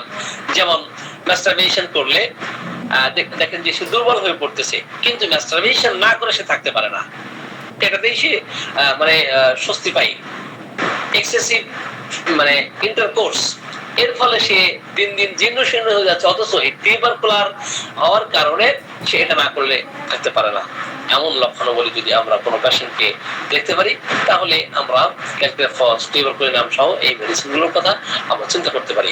প্রতিটি হিস্ট্রিতে যদি এমন পান, তার দাঁত ওঠা, তার কথা বলা শেখা, তার হাঁটা শেখা, তার বর্মতলে জোড়া লাগা, এটা দেরিতে হয়েছে, তো সেই ক্ষেত্রে ক্যালকুলাস হতে পারে। তো ক্যালকুলাস এবং ক্যালকুলেটর উভয়কে চিন্তা করে আমরা দেখব যে দুটো সমন্বয়ের কথা বলছিলাম, যে ফসফরাস এবং ক্যালকুলাস সদৃশ কিছু লক্ষণাবলী থাকবে। এরা অত্যন্ত তীক্ষ্ণ বুদ্ধি সম্পন্ন হয়। কারণ টিউবারকুলার পেশেন্ট এরা কিন্তু অধিকাংশই দেখবেন যে এরা ইন্টেলেকচুয়াল হয়, এরা মেধাবী হয়, কিন্তু শারীরিক দুর্বলতার কারণে তাদের টিউবারকুলার ম্যানিফেস্টেশন থাকার কারণে দেখা যায় যে সে ওই পরিশ্রম, কিন্তু তারপরও পরিশ্রম করার অদম্য স্পৃহা তাদের মধ্যে থাকে। এই সমস্ত লক্ষণগুলো তো থাকবেই। তো এই সমস্ত লক্ষণ থাকার পাশাপাশি যে ভ্রমণ করলে সে ভালো ফিল করতেছে, আবার যে সমস্ত রুচিকর খাবার সেগুলো তার পছন্দ, বিশেষ করে তার পোড়ানো মাংস তার খুব পছন্দ। এটা টিউবারকুলার নাম ক্যালকুলার ফস, আপনি কোস্টিকামের মধ্যেও এগুলো পাবেন। তাহলে ক্লিনিক্যাল অবজারভেশনে আমরা যদি দেখি তার ফন্টিনেইলস, যেটা বোথ ফন্টিনেইলস, এটা দেখা যাচ্ছে যে এটা মানে ক্লোজ হতে দিলেই ক্লোজার, এটা জোড়া লাগতে আপনার দেরি হচ্ছে। সাধারণত আমরা জানি যে 18 মাসের মধ্যেই তার যে ফন্টিনেইলস আপনার এটা জোড়া লেগে যায়, তার ব্রহ্মতালু এটা জোড়া লেগে যায়। কিন্তু 2 বছর হয়ে গেছে, 2.5 বছর হয়ে গেছে, 3 বছর হতে যাচ্ছে, কিন্তু তার ব্রহ্মতালু জোড়া লাগে না। এমত অবস্থায় অনেকগুলো মেডিসিন পাবেন, তার মধ্যে সাইলিশিয়া, ক্যালকিরেফস, এই মেডিসিন গুলো সবই খুবই চমৎকার কার্যকরী। এদিকে আমাদের খেয়াল রাখতে হবে। সম্মানিত উপস্থিতি, আমরা দুইটা পার্থক্য কথা বলতেছিলাম। ক্যালকিরেফস যেমন ঠান্ডা চাই, অপরদিকে ঠান্ডা সে সহ্য করতে পারে না। যেমন ফসফরাস মাথায় ঠান্ডা চাই এবং পাকস্থলীতে ঠান্ডা চাই, ক্যালকিরেফসও পাকস্থলী এবং মাথায় ঠান্ডা চাই। কিন্তু দেখা গেল ক্যালকেরিয়া হওয়ার কারণে সে ঠান্ডা সহ্য করতে পারছে না। অনেক রোগীকে পাবেন যে যদিও সে ঠান্ডা ডিজায়ার করতেছে, ঠান্ডা বাতাস বলেন, ঠান্ডা খাবার বলেন, ঠান্ডা পানি দিয়ে গোসল করা বলেন, মাথায় ঠান্ডা পানি দেওয়া বলেন, এগুলো সে ডিজায়ার করে, বাট এটা সে সহ্য করতে পারে না। অনুরূপভাবে ক্যালকিরেফসের ক্ষেত্রেও আমরা এটা দেখি। সম্মানিত চিকিৎসক, আমরা ক্যালকিরেফসের এই সমস্ত লক্ষণগুলো সামনে পাইলেই আমরা ফিজিক্যাল অবজারভেশনে, এক্সপ্রেশনে, তোমার মতো চেহারা, মনে হয় যে কতকাল খায় নাই, একদম হাড় ছাড় দেখে কিচ্ছু নাই, সব হাড় গুলো মনে হচ্ছে গুনে গুনে বলা যাবে এতগুলো হাড় আছে, ঠিক আছে। তো সেই ক্ষেত্রে আমরা ক্যালকিরেফসের কথা আমরা চিন্তা করবো। ক্যালকিরেফস ছাড়া আরো অনেকগুলো মেডিসিনের কথা আমরা চিন্তা করতে পারি, যেমন সাইলিশিয়ার কথা বলতে পারি। সাইলিশিয়াও কিন্তু ইমাসিয়েটেড হয়, ক্যালকিরেফস ইমাসিয়েটেড হয়। তো ইমাসিয়েটেড অনেক মেডিসিন আমরা রেপার্টরিতে যদি একটু যাই, যে ইমাসিয়েটেড অধীনে আমরা প্রায় 292টির মতো মেডিসিন পাই। এর মধ্যে যদি আমরা আরো স্পেসিফাই করি, সেটা হচ্ছে ইমাসিয়েশন ইন চিলড্রেন। এই ক্ষেত্রে আপনি অ্যাপিস, আপনি গ্লোনোইড, ল্যাকেসিস, সালফার, এই ক্ষেত্রে আপনি স্পঞ্জিয়া, এই ক্ষেত্রে হাইসামাস, এই ক্ষেত্রে বোরাক্স, বেলেডোনা, ক্যালকিরেফসও কিন্তু ইমাসিয়েশন ইন চিলড্রেন। আপনার ক্যালকিরিয়া, কার্বাসে, এরপরে কার্বোভেজ আছে, অনেক মেডিসিন এখানে আপনি রেপার্টরি থেকে খুঁজে দেখতে পারেন। যাও, আমরা ক্যালকিরেফসের কথা বলতেছিলাম। এখন ক্যালকেরিয়া ফস ছাড়াও আমরা চলে যাব একটু ক্যান্সারিসে। ক্যান্সারিসের হোম অবজারভেশন আমরা দেখব। ক্যান্সারিসের ক্ষেত্রে আমরা জানি যে ক্যান্সারিসের প্রস্রাবের আগে পরের সময়, এই সময়ে জ্বালাপোড়া হলে আমরা অনেকেই ক্যান্সারিসকে আমরা চিন্তা করি, তাই না? এবং ফোটায় ফোটায় রোগ যেটাই হোক না কেন, ফোটায় ফোটায় তার প্রস্রাব নিঃসরণ হবে, তাই না? কি হবে? ফোটায় ফোটায় তার প্রস্রাব নিঃসরণ হবে। এখন ক্যান্সারিসের প্রচন্ড জ্বালা আছে, প্রচন্ড জ্বালা, এত বেশি জ্বালা যে সে মনে করে যে আমি মনে হয় একটু পানি পান করলে এই জ্বালাটা কমবে, কিন্তু পানি পান করলে তার জ্বালা কমা তো দূরের কথা, বরং আরো জ্বালা বৃদ্ধি পেয়ে যায়। পানি যত বেশি পান করে তার জ্বালা আরো বৃদ্ধি পায়, এবং ফোটায় ফোটায় তার বেগ থেকে অনেক কোথানি দেয়, অনেক বেগ দেয়। তারপরেও দেখা যায় ফোটায় ফোটায় তার প্রস্রাব হচ্ছে, প্রস্রাবের আগে, সময়ে এবং পরে। এই ক্ষেত্রে আমরা অবশ্যই ক্যান্সারিসের কথা আমরা চিন্তা করব। অপরদিকে এরা অ্যামোরাস মাইন্ডেড হয়, তাদের যে স্ট্রং সেক্সুয়াল যে ডিজায়ার, এটা কিন্তু আমরা ক্যান্সারিসের রোগীদের মধ্যে দেখি। ক্যান্সারিসের রোগীকে আপনি যখন দেখবেন যে প্রস্রাব করার সময় সে চিৎকার করতেছে, যে সমস্ত শিশু অথবা যুবক যুবতী যাদের ক্ষেত্রেই আমরা দেখবো যে প্রস্রাবের সময় সে চিৎকার করে, চেঁচামেচি করে, কান্নাকাটি করে, এই ক্ষেত্রে আমরা ক্যান্সারিসের কথা আমরা চিন্তা করব। এবং ক্যান্সারিসের যে জিহ্বাটা, এই জিহ্বাটা অত্যন্ত মানে খসখসে থাকবে, রাফনেস হয়ে যাবে, রাফ থাকবে। এই ক্ষেত্রে আমরা ক্যান্সারিসের কথা আমরা চিন্তা করব। ক্যান্সারিসের রোগীদের ক্ষেত্রে আপনি দেখবেন যে প্রস্রাব ত্যাগ করার সময় তার বমি ভাব দেখা দিচ্ছে, প্রস্রাব ত্যাগ করার সময়ে তার বমি ভাব দেখা দিচ্ছে। এই ক্ষেত্রে আপনি ক্যান্সারিসের কথা আপনি চিন্তা করতে পারেন। ক্যান্সারিস আর কোন কোন ক্ষেত্রে আমরা অ্যাপ্লাই করতে পারি? ক্যান্সারিস আমরা আর কোন ক্ষেত্রে চিন্তা করতে পারি? সাপোজ বোথ কিডনি সে দেখবেন তার সেন্সিটিভিটি থাকে, স্পর্শ করলে সে এটা সহ্য করতে পারতেছে না, বারবার তার প্রস্রাবের বেগ হচ্ছে, কিন্তু বেগ থাকা সত্ত্বেও তার প্রস্রাব হচ্ছে না, এবং প্রস্রাব অতিরিক্ত অ্যাকুমুলেশন হওয়ার ফলে দেখা গেল তার কিডনি সংক্রান্ত সমস্যা দেখা দিচ্ছে। এক্ষেত্রে আমরা ক্যান্সারিসের কথা আমরা চিন্তা করতে পারি। তো ক্যান্সারিসের ক্লিনিক্যাল অবজারভেশন আমরা যেটা দেখি, রোগ যেটাই থাকুক না কেন, যদি আমরা এমন দেখি যে কামনমদনা, ইনক্রিজ সেক্সুয়াল ডিজায়ার, এবং এই সেক্সুয়াল ডিজায়ার বৃদ্ধি হওয়ার কারণে তার লাজ লজ্জা একেবারে কিছুই থাকে না, হায়োসামাসের যেমন লজ্জা থাকে না, আপনি ক্যান্সারিসের ক্ষেত্রেও দেখবেন তার লজ্জা শরম সে হারিয়ে ফেলছে। এমনকি সেক্সুয়াল ডিজায়ার বেশি থাকার কারণে তার সোল ছিটতেছে, জিনিসপত্র ছিটতেছে, জিনিসপত্র সে ভাঙচুর করতেছে, অপরদিকে সে কাউকে অভিশাপ করতেছে, এবং সেই সাথে তার প্রস্রাব এর বেগ হওয়া সত্ত্বেও ফোটায় ফোটায় প্রস্রাব হচ্ছে, জ্বালাপোড়া করতেছে প্রস্রাবের আগে, সময়ে, পরে, এবং অল্প পরিমাণে তার প্রস্রাব হচ্ছে। এত পানি পান করতেছে, তারপরেও তার প্রস্রাবের জ্বালা কমতেছে না, বরং প্রস্রাব এর জ্বালাটা আরো দ্বিগুণ পরিমাণে বেড়ে যাচ্ছে। এমন অবস্থায় আপনারা ক্যান্সারিসকে চিন্তা করবেন। সম্মানিত চিকিৎসকবৃন্দ, যখন একটা পর্যায়ে দেখবেন প্রস্রাবের সাথে রক্ত যাচ্ছে, ব্লাডি ইউরিন দেখা দিচ্ছে, একটা ইনফ্লামেশন সেখানে ক্রিয়েট করছে, এবং বারবার প্রস্রাবের বেগ হচ্ছে, আর্জেন্ট টু ইউরিনেট, ফ্রিকোয়েন্ট, পানি যতই বেশি পান করতেছে ততই বেশি তার কষ্ট বেশি দেখা দিচ্ছে।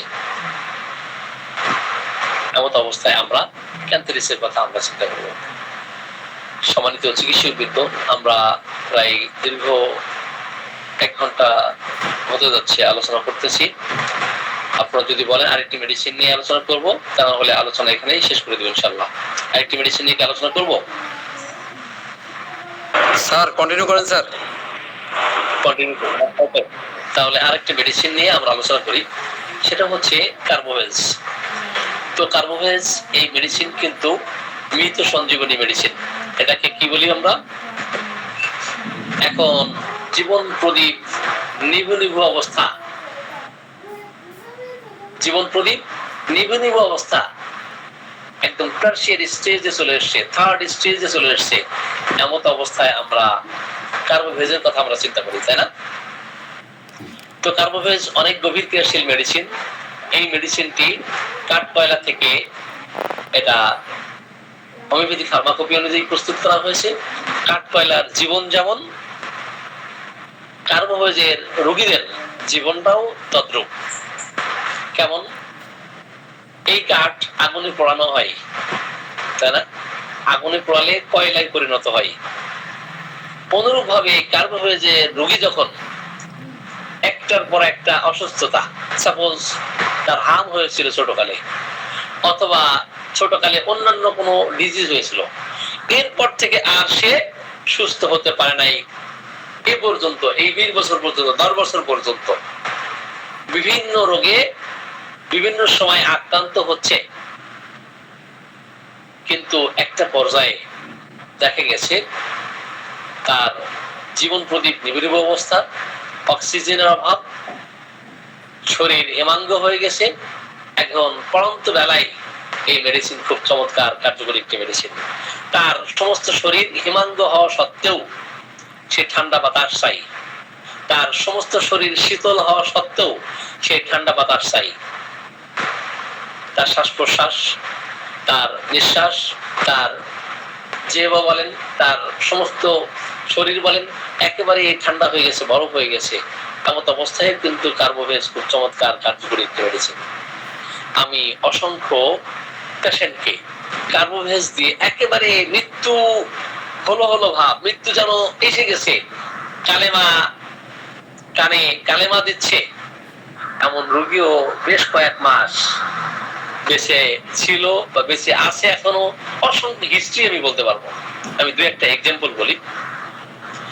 আমাদের রাজশাহীর একজন পেশেন্ট, তো একজন ডক্টর আমাকে রেফার করলেন যে স্যার রোগীর অবস্থা খুবই খারাপ, তো 1-1.5 মাস বিছানাগত, কথা বলে না, কথা বলার শক্তি নাই, খাওয়ার শক্তি নাই, একেবারে মরার মতো পড়ে আছে। তো আমি বললাম যে আসলে এই রোগীকে এখন ওষুধ দিয়ে যদি কোনো অ্যাক্সিডেন্ট ঘটে তো তাদের ধারণা হবে যে এই হোমিওপ্যাথিক ওষুধ খাওয়ার 2 ঘন্টা পরেই মারা গেছে, তার মানে হোমিওপ্যাথিক ওষুধ এটা কতটা ক্ষতিকর। তো আমি যাই হোক হিস্ট্রি যতটুকু নিয়েছি, হিস্ট্রি নিয়ে আমি মেডিসিন দিয়েছি। আমি ওনাকে 2-3টা পয়েন্টে করেছি, ওই ডাক্তারকে কোশ্চেন করেছি, আচ্ছা আপনি আপনার রিলেটিভকে আমার কাছে রেফার করলেন, কিন্তু এই 1.5-2 মাসে কি জাতীয় চিকিৎসা তাকে করা হয়েছে, কি জাতীয় চিকিৎসা তাকে করা হয়েছে? তো উনি বললেন যে এই 1.5 মাসে তাকে এত পরিমাণে অ্যান্টিবায়োটিক অ্যাপ্লাই করা হয়েছে, এখন তার শরীরে কোনো প্রকার কোনো অ্যালোপ্যাথিক ওষুধ কাজ করতেছে না। অথচ তাদের অন্যান্য রিলেটিভ এমবিবিএস ডক্টর তো বলছে হোমিওপ্যাথিতে এখানে কাজ হবে না, এখানে অ্যালোপ্যাথিক ওষুধ দিতে হবে। যখন অ্যালোপ্যাথিক ওষুধগুলো রেজিস্ট্যান্স হয়ে যাচ্ছে বারবার, কোন ওষুধ তার শরীর নিতে পারতেছে না, শরীর হিমাঙ্গ হয়ে গেছে, এখন মৃত্যু নির্ঘাত নিশ্চিত। এখন এই রোগীকে কার্বোভেজ আমি অ্যাপ্লাই করতে বললাম। যদি কোনো পেশেন্টকে এমন দেখতে পান যে এই দুর্বলতার পিছনে অ্যান্টিবায়োটিক দায়ী, অ্যান্টিবায়োটিক্সের কুফলে যদি কোনো দুর্বলতা দেখা দেয়, একমাত্র মেডিসিন, একক মেডিসিন, সেটা হলো কার্বোভেজ। আপনারা রেপার্টরি থেকে দেখে নেবেন। এনিওয়ে, আমাদের এখানে রোনা আছে, ডাক্তার রোনা, আপনি শুনতে পাচ্ছেন? আপনার মায়ের হিস্ট্রি একদম 1 মিনিটে বা 2 মিনিটে আপনি হিস্ট্রি একটু বলবেন। জি, আপনার মায়ের হিস্ট্রি বলেন। জি বলেন। আর আমার ঠান্ডা লাগছে, কথা বোঝা যায়? হ্যাঁ বোঝা যায়, আপনার কথা বোঝা যায়, কথা রেকর্ড হচ্ছে। হ্যাঁ, আপনার মায়ের হিস্ট্রিটা বলবেন। জি। আমার মা, আমরা শিশুবেলা থেকেই দেখি সে অসুস্থ, বিভিন্ন ওষুধ খায়, অ্যালোপ্যাথি হোমিওপ্যাথিও খেয়েছে খুব কম, তবে অ্যালোপ্যাথি বেশি খেয়েছে। এর মধ্যে মাঝখানে আমি একবার হোমিওপ্যাথি দিয়েছিলাম, দেওয়ার পরে একটু উপশম ছিল, অনেকদিনই ভালো কাজ করেছে, অন্য কোনো ওষুধ খেতে হয় নাই। তারপরে আবার হঠাৎ সে ব্যথা বেদনায় একটু জর্জরিত হয়, পরে আমার মাকে ডাক্তারের কাছে নিয়ে যাওয়া হয়, ওখান থেকে 5 আইটেমের ওষুধ দেওয়া হয়।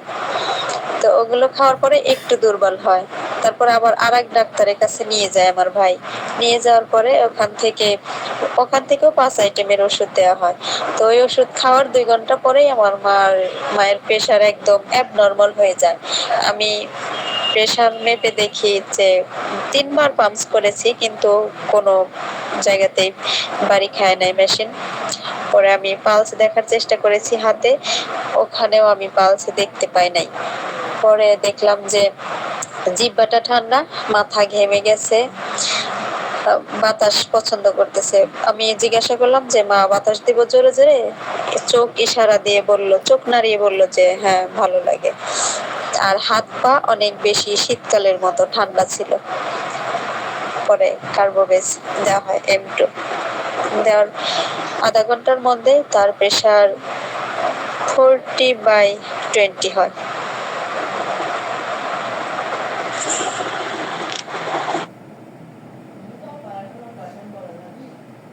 জি, ডাক্তার আপনাকে ধন্যবাদ। আপনি আসলে বিস্তারিত এভাবে বলতে পারতেছেন না। জি, সেটা হলো একেবারে মুমূর্ষু অবস্থায়, একেবারে 11th আওয়ারে অ্যান্টিবায়োটিক অনেক বেশি এপ্লাই করা হয়েছে। তো প্রেশার একেবারেই ওঠে না।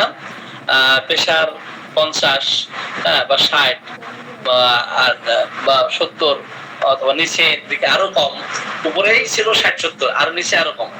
তো যাই হোক, এইভাবে প্রেশার যখন কমতে ছিল, এখন সে খাইতে পারে না, কথা বলতে পারে না, এমনকি একটা শব্দ উচ্চারণ করবে এই শক্তি পর্যন্ত তার ছিল না। তো আমি বললাম যে ইতিপূর্বে কি জাতীয় মেডিসিন অ্যাপ্লাই করা হয়েছে, অ্যান্টিবায়োটিক দেওয়া হয়েছে কিনা। তো অ্যান্টিবায়োটিক দেওয়া হয়েছে। পাখার বাতাস কেমন লাগে? ভালো লাগে। এখন শরীরে কি অবস্থা? অত্যন্ত হেমাঙ্গ অবস্থা, ঠান্ডা। আমি বললাম আপনি রিপিটেড ডোজ 10 মিনিট পর পর, 15 মিনিট পর পর আপনি কার্বোভেজ দিতে থাকেন। তো কার্বোভেজ দিলে এটা অটোমেটিক্যালি চেঞ্জ হয়ে যাবে। তো যাই হোক, দেওয়ার পরে প্রেশার আস্তে আস্তে বাড়ছে। তো তার বক্তব্য, স্যার আপনি রাতে ফোনটা একটু সাইলেন্ট না করে খোলা রেখেন, কোন বিপদ হলে আপনাকে ফোনে যেন পরামর্শ নিতে পারি। তো যাই হোক, এরপরে সকালের দিকে আমি ফোন দিলাম, ভালো, পূর্বের সেই ব্যথা বেদনা কিন্তু ফিরে আসছে। দেখেন, আমাদের চিকিৎসা নিলে পূর্বের যে ডিজিজ সাপ্রেস করা হয়েছে তথাকথিত আরোগ্যের নামে, এই ব্যথা বেদনা চাপা দেওয়া ছিল, সেটা আবার দেখা দিয়েছে। এর মধ্যে তারা অ্যালোপ্যাথি চিকিৎসককে দেখানোর জন্য অস্থির হয়ে গেছে। আমি বললাম ব্যথা কিছুদিন থাকবে, এরপর আস্তে আস্তে ভালো ভালো দিকে যাবে। যাই হোক, তো এখন পরবর্তী পরামর্শ দিয়েছি, সে পরামর্শ অনুযায়ী উনি চিকিৎসা দিচ্ছেন। তো আমি যে রোগীর কথা বলতেছিলাম, যে ওই মুমূর্ষু রোগীকে কার্বোভেজ দেওয়াতে কি হলো, পরের দিন সে কথা বললো, দু একটা কথা বলা শুরু করলো। দীর্ঘ 2-3 মাস সে ঠিক মতো খাইতে পারে না, এবং সে জ্ঞান ফিরে পেল, এবং নিজে চেয়ে বললো আমাকে তোমার একটু খাবার দাও, কিছু খাবার দাও। তো তখন তাকে কিছু খাবার দেওয়া হলো। এইভাবে 1-1.5-2 মাস পর্যন্ত ভালো ছিল। তো তার ছেলে, পিটার বউ, তো এইভাবে ততটা গুরুত্ব দেয় না যতটা আমি এই কেসটা খুব সিরিয়াসলি নিয়েছি। তো এখন উপযাচক হয়ে যখন আপনি চিকিৎসা নৈপুণ্য দেখাতে যাবেন, তখন কিন্তু ওই অপমানপদস্থ হয়। তো এই ক্ষেত্রে আসলে আমরা অনেক ক্ষেত্রেই মানে নিজেদের বেশি দুর্বলতা থাকা, যে তাদের প্রতি আন্তরিকতা দেখানো, এইগুলো করতে গেলে অনেক সময় এতে বিপরীত হয়। তো যাই হোক, তো আমি উইলিংলি ফোন দিয়েছি, কি অবস্থা? 1 সপ্তাহের মধ্যে সে যোগাযোগ করে না, 3-4 দিনের মধ্যে সে যোগাযোগ করতেছে না। তাই বলছে অবনতি হয়েছে, যার কারণে হয়তো মনে হয় আমার কাছে আর চিকিৎসা করাবে না, অন্যদিকে নিবে। তো বললো স্যার এখন তো অনেক ভালো, আলহামদুলিল্লাহ, আমার মা এখন কথা বলতেছে, এখন আস্তে আস্তে হাঁটতেছে। তো যাই হোক, এরপরে তারা অত বেশি গুরুত্ব দেয় নাই, একটু ভালো হওয়ার দিকে ছিল। 3-4 মাস বা 5 মাস পরে মনে হয় সম্ভবত রোগী মারা গেছে। যাই হোক, তো এই হলো অবস্থা। তাহলে আমরা এই কার্বোভেজ নামক মেডিসিনটি এখন জীবন প্রদীপ নিভু নিভু অবস্থায়, এমত অবস্থায় এই মেডিসিন খুব চমৎকার কার্যকরী, খুবই চমৎকার কার্যকরী। এবং তাদের ক্ষেত্রে আমরা যদি এই মেডিসিন মানে সঠিক মাত্রায় অ্যাপ্লাই করতে পারি মুমূর্ষু অবস্থায়, তাহলে এই কার্বোভেজ জীবন প্রদীপ নিভু নিভু অবস্থায় প্রয়োগ করলে দেখুন খুব চমৎকার ফলাফল আমরা পাই। তো সকলকে ধন্যবাদ জানাচ্ছি। সকলকে ধন্যবাদ জানিয়ে সকলের সুস্বাস্থ্য কামনা করে, সকলের দীর্ঘায়ু কামনা করে আজকের মতো আমরা আলোচনা এখানে শেষ করছি। ওয়া আলাইনা ইল্লাল বালাগ। আসসালামু আলাইকুম ওয়া রাহমাতুল্লাহ। সকলেই ভালো থাকুন এবং সুস্থ থাকুন। কোনো কোশ্চেন থাকলে আপনারা প্রশ্ন করতে পারেন। জি, আসসালামু আলাইকুম স্যার। ওয়ালাইকুম আসসালাম। মাত্রা কত স্যার? পাওয়ারটা কত ছিল স্যার? M2 থেকে আমি শুরু করেছি, কারণ আমি 50 ষষ্ঠতমিক ছাড়া শততমিক, মাদার টিংচার, বায়োটমিক এগুলো কখনোই আমি ইউজ করি না। সিঙ্গেল মেডিসিন, এবং সেটা 50 ষষ্ঠতমিক। জি, M2 থেকে শুরু করেছিলাম। নসল মেডিসিন গুলো সাধারণত আমরা 3-4 থেকে শুরু করি, আর অন্যান্য জি কেউ জি কোশ্চেন থাকলে প্রশ্ন করতে পারেন। জানা সন্দেহ। জি, আসসালামু আলাইকুম স্যার। ওয়ালাইকুম আসসালাম। জি স্যার M1 থেকে শুরু করা যায় না স্যার? সরি স্যার M1 থেকে শুরু করা যায় কি স্যার? হ্যাঁ, M1 থেকেও শুরু করতে পারেন, কোনো সমস্যা নাই। আচ্ছা স্যার, ধন্যবাদ স্যার। জি, আসসালামু তো আলাইকুম। এই ক্ষেত্রে মেডিসিনের গভীরতা কেমন সেটা আপনার চিন্তা করতে হবে। কাপিং কতবার করবেন, তার জীবনী শক্তি কেমন, কতবার কাপিং করলে এটা সে নিতে পারবে, সেগুলো খেয়াল রাখতে হবে। জি জি, আর কোনো কোশ্চেন? আসসালামু আলাইকুম স্যার, কেমন আছেন স্যার? ওয়ালাইকুম আসসালাম বেলায়েত হোসেন ভাই। আমরা রিসেন্টলি অনেক পুরাতন পুরাতন মুখ দেখতে পাচ্ছি, আপনাদেরকে ধন্যবাদ। জি, তো কারো ব্যস্ত শুধু মৃত্যু পথযাত্রীর জন্য না, তো একটা মহিলাকে চিকিৎসা করাছিলাম যার দীর্ঘ এলোপ্যাথিক জীবনে সে রক্তের চাকা চাকা যাইতো, মানে জন্মের বা বেবি জন্ম হওয়ার পরে আপনি আপনি একটা খুব জটিল রোগী দেখাচ্ছেন। এক ডোজ, মাত্র এক ডোজ কার্বো পেয়েছে। আমি second attempt দিছিলাম। জি, জি, জি। মনে আছে? জি, Thank you, sir. আপনার মায়েরও তো, আমরা মায়ের ক্ষেত্রেও লাইকোপোডিয়াম দিয়েছিলাম, খুব চমৎকার ফলাফল পেয়েছিলাম। জি, ইনশাআল্লাহ, স্যার। জি। না, আমার একটা কোশ্চেন ছিল, সেটা হচ্ছিল কি স্যার, বাচ্চাদের দাঁত ওঠার সময় স্যার আমরা শুনে থাকি যে স্যার ডায়রিয়া, আমাশা, এমনকি স্যার মানে জ্বর, এই টাইপের ডিজিজ গুলা হয়। তো স্যার বাচ্চাদের মানে দাঁত ওঠার সময় কি কানে ব্যথা বা স্যার কান পাকা এই জাতীয় কোনো ডিজিজ কি হয়? দাঁত ওঠার সময় বিভিন্ন উপসর্গ দেখা দিতে পারে। আর সাধারণত আমরা দাঁত ওঠার সময় যদি কোনো শিশুদের এরকম ডায়রিয়া দেখা দেয়, সেই ক্ষেত্রে রেপার্টরিতে 57টির মতো মেডিসিন আছে। কতগুলো মেডিসিন? প্রায় 57টির মতো মেডিসিন আছে। এখন এই মেডিসিনগুলোর মধ্যে আমরা কমন যে সমস্ত মেডিসিনগুলো আমরা ব্যবহার করি, সেটা ক্যালকিরেকার, ক্যামোমিলা, ডালকামারা, হ্যাঁ, স্যালিসিয়া, রিওম, এই মেডিসিনগুলো অ্যাপ্লাই করি। জি, এই মেডিসিন ছাড়া আরো অনেক মেডিসিন আছে। বেলেডোনা হতে পারে, ক্যালকিরাফস হতে পারে, সিনা হতে পারে, ইথুজা হতে পারে, আর্সেনিক হতে পারে, অ্যাকোনাইট হতে পারে, আপনার হিপোরসালফ হতে পারে, ইপিকাক হতে পারে, ম্যাককার, ম্যাকফস, ফাইটোলাক্কা, পটোফাইলাম, সোলিনাম, সিপিয়াস, সালফার, অনেক মেডিসিন হতে পারে। জি, স্যার না, আমি এটা বলি নাই স্যার, আমি বলছি কি এটার সাথে কি কান পাকার কোনো সম্পর্ক থাকতে পারে? কান পাকার সাথে এটা রিলেশন তেমন থাকে না, আমি যতটুকু জানি দাঁত ওঠার সময়। তো সম্ভবত নাও থাকতে পারে আর কি, কারণ ওইটার সাথে সম্পর্ক থাকে না। বিভিন্ন ধরনের অসুস্থতা দেখা দিতে পারে, বিভিন্ন ধরনের অসুস্থতা দেখা দিতে পারে। ঠিক আছে স্যার স্যার স্যার ঠিক আছে স্যার। আসসালামু আলাইকুম স্যার। স্যার আরেকটা প্রশ্ন স্যার, স্যার কালার ব্লাইন্ডের কি স্যার এই আমাদের পৃথিবীতে চিকিৎসা আছে?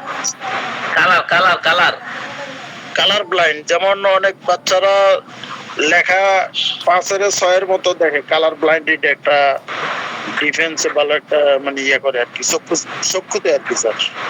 হ্যাঁ, বুঝতে পারছি বুঝতে পারছি। ব্লাইন্ড ওটার ব্লাইন্ড, কোনো হ্যাঁ। ট্রিটমেন্ট আছে কিনা স্যার? আচ্ছা, আপনি কালার ব্লাইন্ড বলতে আসলে ওই বিশেষ ইগুলো মানে কালারের বিশেষ রঙগুলো আর কি, আমাদের রঙগুলোরে 5-4 মনে হয়, 3-2 মনে হয় টেস্ট দেওয়া হয় আর কি, এরকম একটা ফ্যাশন। হ্যাঁ, এই ধরনের হোমিওপ্যাথিতে যেমন যেমন লাল কালার দেখলে তার কাছে হয়তো অসুস্থতা, অনুজ্জ্বলতা বা চোখ ধাঁধিয়ে যাচ্ছে, এই ক্ষেত্রে আপনার হোমিওপ্যাথিক বেশ কিছু মেডিসিন আছে। যেমন রেড কালারের কথা বলি, তো রেড কালার সে একেবারেই সহ্য করতে পারে না, তাই না? তো রেড কালার সহ্য করতে পারে না, হোমিওপ্যাথির কি কি মেডিসিন আছে? এই ক্ষেত্রে সিপিয়া থাকতে পারে, ট্যারেন্টোলা হতে পারে, অ্যালুমিনা হতে পারে। তো সার্বিক লক্ষণগুলো চিন্তা করতে হয় আর কি, বুঝতে পারছেন? অথবা ইয়েলো কালার বিষয়টা হইলো স্যার, ওই একটা কালারের মধ্যে 5-4-3 এরকম আঁকা বাঁকা ভাবে ওরা লিখে আর কি, ওই জিনিসটারে তারা কালার ব্লাইন্ড যদি হয় তাহলে 5-এর সে দেখে 4, 5-এর দেখে 6, এরকম টাইপের একটা আছে। কিন্তু সেটা ভিন্ন ভিন্ন কালারের, মানে সবই যে লাল কালার হবে এমন না, সব যাবার হলুদ কালার হবে এমন না, অথবা গ্রিন কালার হবে এমন না। ঠিক আছে, বিশেষ যেই কালারের প্রতি তার সেন্সিটিভিটি বাড়ে, যেই কালারে তার কষ্ট সৃষ্টি হয়, ওই কালার কেন্দ্রিক কোন কোন মেডিসিন আছে সেটা চিন্তা করতে হবে। আপনি বুঝতে পারছেন বিষয়টা? জি স্যার। জি, আসসালামু আলাইকুম স্যার। ওয়ালাইকুম আসসালাম। স্যার আমার একটা প্রশ্ন আছে স্যার। আপনি হাত তুলেন। জি, কি নাম আপনার? Sorry, Ramzan Ali sir. রমজান আলী। জি, কোশ্চেন করুন। জি, রমজান আলী। হ্যাঁ, কোশ্চেন করুন। আপনার কি কোশ্চেন? আমার ফ্যামিলিতে ওয়াইফের যে 5 মাসের প্রেগন্যান্সি, ওনার যে নাইট অ্যাগ্রাভেশন ইচিং হচ্ছে সেটা স্ক্যাবিস আকারে ইচিং করার পরে জ্বালা করতেছে, অল কমপ্লিট নাইট। আমি এখানে মার্কসল 0/1 দিয়েছি, এরপর কমতেছে না। এখন ওর বাচ্চার বাবদ কোনো সমস্যা হবে কিনা। ইচিং কোথায়, ইচিং কোথায়? এটা হচ্ছে হ্যাঁ, দোনো হাতে আছে, এলবোতে আছে, হাতে আছে আর কোমরে আছে। জি জি বলেন। হ্যাঁ, এগুলো টোটাল হিস্ট্রি। আমি মার্কসল দিয়েছি স্যার। এখন আপনি রোগী দেখেছেন, আপনি পর্যবেক্ষণ করেছেন, এখন মার্কসল দিয়েছেন, ঠিক হয়েছে কি ঠিক হয় না এটা আপনি বলতে পারবেন। আমি তো রোগী দেখি নাই, তাই না? এখন আমি রোগী না দেখে, রোগী পর্যবেক্ষণ না করে কিভাবে বলবো বলেন? না স্যার, এখানে ও যে বাচ্চার কোনো সমস্যা হবে কিনা ফিউচারে বা আগামী দিনে বা দুনিয়াতে আসলে সিমটমস অনুযায়ী। আপনার বাসা কোথায়, কোথায় প্র্যাকটিস করেন? স্যার আমি তো চট্টগ্রামে থাকি। আমি ডাক্তার জাকির হোসেনের স্টুডেন্ট, 2য় বর্ষের ছাত্র। তো 2য় বর্ষের ছাত্র, আপনি চিকিৎসা আপনি নিজে দিয়েছেন না অন্য কেউ দিয়েছে? অন্য ডাক্তার দিয়েছে। হ্যাঁ, তো অন্য ডাক্তার দিয়েছে, এখন তার কাছে পরামর্শ নিয়েছেন, উনি ওনার দৃষ্টিকোণ থেকে আমার শিক্ষণীয় বিষয় হচ্ছে বাচ্চার মানে কোনো কি এটা ওনার কি অ্যালার্জি ধরবে কিনা, মানে ওনার ফিউচারে কোনো সমস্যা হবে কিনা কারণে বা প্রেগন্যান্সি চলাকালীন সময়ে যদি ওনার কোনো সমস্যা হবে কিনা না ইচিং দেখা দেয়, কোনো সমস্যা হবে কিনা এটা তো তার জীবনী শক্তি বলতে পারবে, এবং চিকিৎসা সঠিক হয়েছে কি হয় নাই এটা সেটার উপর ডিপেন্ড করে, তাই না? দেখো এখানে প্রেগন্যান্সি চলাকালীন সময়ে আপনার রেপার্টরিতে 9টা মেডিসিন আছে। রেপার্টরিতে 9টা মেডিসিন আছে যে প্রেগন্যান্সি চলাকালীন সময়ে যদি স্কিন ডিজিজ দেখা দেয়, ইচিং হয়, সেই ক্ষেত্রে 9টা মেডিসিনের মধ্যে মার্কসল নাই। এখন উনি মার্কসল কিভাবে দিয়েছেন ওনার ব্যক্তিগত বিষয়, এক্ষেত্রে সিপিয়া হতে পারে। এবং প্রেগন্যান্সির কত মাস, আসলে আমরা এগুলো গুরুত্ব দেই না। হ্যাঁ, যে কত মাস, 6 মাস। শোনেন, এবার আসি 6 মাস পঞ্চম থেকে সপ্তম মাসে, প্রেগন্যান্সির 5ম থেকে 7ম মাসে কোন উপসর্গ, এগুলো মানে এক্সপিরিয়েন্সের কথা বলতেছি আমি, এক্সপিরিয়েন্স, ঠিক আছে? তো 5ম থেকে 7ম মাসে কোনো সমস্যা সৃষ্টি হলে, সেটা স্কিন ডিজিজ দেখা দিক অথবা XYZ রোগ যেটাই দেখা দিক না কেন, সেই ক্ষেত্রে সিপিআর খুব চমৎকার কার্যকরী মেডিসিন। এখন সিপিআর ক্ষেত্র আছে কিনা এই প্রেগন্যান্সি চলাকালীন সময়ে, যদি তার aversion to sex, aversion to touched sexually, aversion to being touched sexually, যদি তাকে সেক্সুয়ালি টাচ করা হয় সে বিরক্তি ফিল করে কিনা, তাহলে একটা মাত্র মেডিসিন সিপিয়া। আপনি মার্কসল 1000 বার দিলে, লক্ষ কোটি পাওয়ার দিলেও এগুলো কাজ হবে না। হবে? হ্যালো জি ভাই, শুনতে পাচ্ছি ভাই। জি, রমজান সরি, হ্যাঁ, উনি অ্যাভারশন সেক্স আছে? আপনার কথা ক্লিয়ার আসতেছে না রমজান আলী ভাই। আপনি লিখবেন, আবার কথা বুঝতেছি যে অ্যাভারশন সেক্সুয়াল প্রবলেম আছে। তো অ্যাভারশন সেক্স আছে, তাহলে এই যে টাচ করলে বিরক্তি ফিল করা, অ্যাভারশন সেক্স আপনার কোনো সমস্যা আছে ভাই? আপনি লিভ নেন, লিভ নিয়ে তারপরে ঢুকেন আবার, ঠিক আছে? লিভ নিয়ে আবার ঢুকেন, ব্যাড নজর হচ্ছে। তো অ্যাভারশন সেক্স যারা উপস্থিত আছেন এখানে, তো প্রেগন্যান্সি চলাকালীন সময় দেখেন, আমি কিন্তু 2টা পয়েন্ট উল্লেখ করেছি। শর্টকাট প্রেসক্রিপশন আমরা কিভাবে করব? আমরা কি লম্বা চড়া হিস্ট্রি সবসময় নিতে পারবো না। তো অনেক সময় 2-1 কথায় মেডিসিন আমরা এইভাবে করতে পারি, পরামর্শ দিতে পারি। তো আবার অনেক সময় 2-1 কথায় পরামর্শ দেওয়া অনেক কঠিন, সেটা ডিপেন্ড করে কোন ডিজিজ এবং রোগী ব্যক্ত করতে পারছে কিনা। তো সমস্যা কি? তার স্কিন ডিজিজের সমস্যা। এখন ইরাপশন হচ্ছে চুলকানি। তো এখন কি প্রেগন্যান্সি চলে না মেন্সের আগে পরে, এগুলো শুনতে হয়। কোন সিজন? প্রেগন্যান্সি। তো প্রেগন্যান্সি কত মাস? মানে ষষ্ঠ মাস। তো প্রেগন্যান্সি ষষ্ঠ মাস যদি হয়ে থাকে, আপনি পঞ্চম থেকে সপ্তম মাস পর্যন্ত কোন কোন মেডিসিন কাজ করে সেগুলো চিন্তা করেন। চিন্তা করে দেখেন যে এখানে ইচিং প্রেগন্যান্সি ডিউরিং সিপিয়া আছে, তখনই কমন মেডিসিন গুলোর মধ্যে যেমন ক্যালাডিয়াম, এখন ক্যালাডিয়াম আছে, caladium sexual desire, teasing sexual desire, violent sexual desire থাকবে। এমনকি ক্যালাডিয়ামের রোগী প্রেগন্যান্সি চলাকালীন সময়ে এই যে ইচিং আছে সেই সাথে নিজের আঙ্গুলও ঢোকাই দিবে। তাহলে ভায়োলেন্ট ডিজায়ার থাকবে।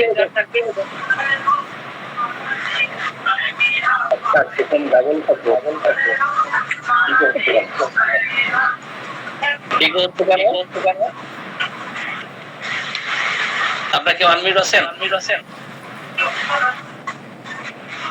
মেহেরুন্নেসা। জি জি, আসসালামু আলাইকুম। আমি ওই 50 মিলিসিমাল মেডিসিনের মানে ডিসপেন্সিং এর প্রপার মেথডের কোনো বই টই আছে কিনা এটা নাম জানতে চাচ্ছি। হ্যাঁ, আপনি বাংলা পড়বেন না ইংরেজি পড়বেন? বাংলা।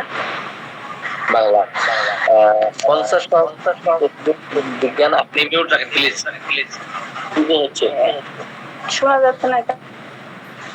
হ্যাঁ, আপনার ওখান থেকে কথা বললে ইকো হচ্ছে, আমি কথা বললে সমস্যা হচ্ছে। যাই হোক, আমি বলে রাখি, আপনি লিখে রাখেন 50 সহস্রতমিক ওষুধের প্রয়োগ বিজ্ঞান, Harimohan Chowdhury.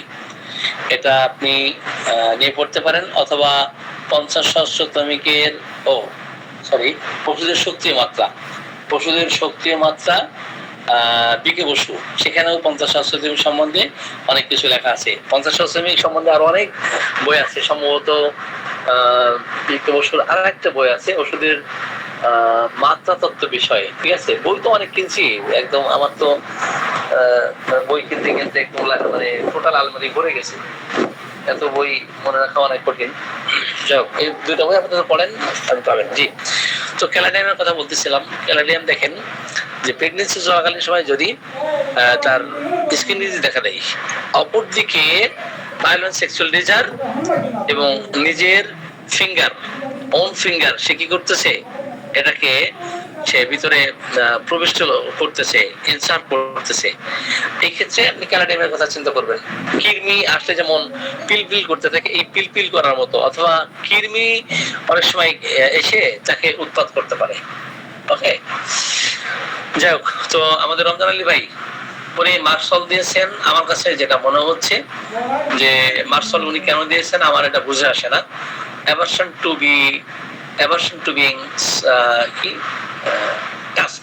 Two being task sexually. তো সেক্সুয়ালি টাচ করলে বিরক্তি, একটা মতো মেডিসিন, সেটা হচ্ছে সিপিয়া। আর পঞ্চম থেকে সপ্তম মাস পর্যন্ত এটা দেই, অথবা ইচিং ডিউরিং প্রেগন্যান্সি, এখানে সিপিয়া। এই দুটো লক্ষণ নিলে তো সিপিয়া চলে আসে। আপনি কেন অন্য মেডিসিন দিতে যাচ্ছেন? এবং তার বডি স্ট্রাকচার দেখেন, বডি স্ট্রাকচার কেমন, সেদিকে লক্ষ্য রেখেই আপনি সিপিয়া দেন। রমজান আলী আপনি মনে হয় বিষয়টা বুঝতে পেরেছেন এবং সেটা ভেবেছেন তো আপনি করবেন। জি, আর কারো কোশ্চেন? আরো 2-3 জন হাত তুলেছেন। জি, বলেন। আসসালামু আলাইকুম।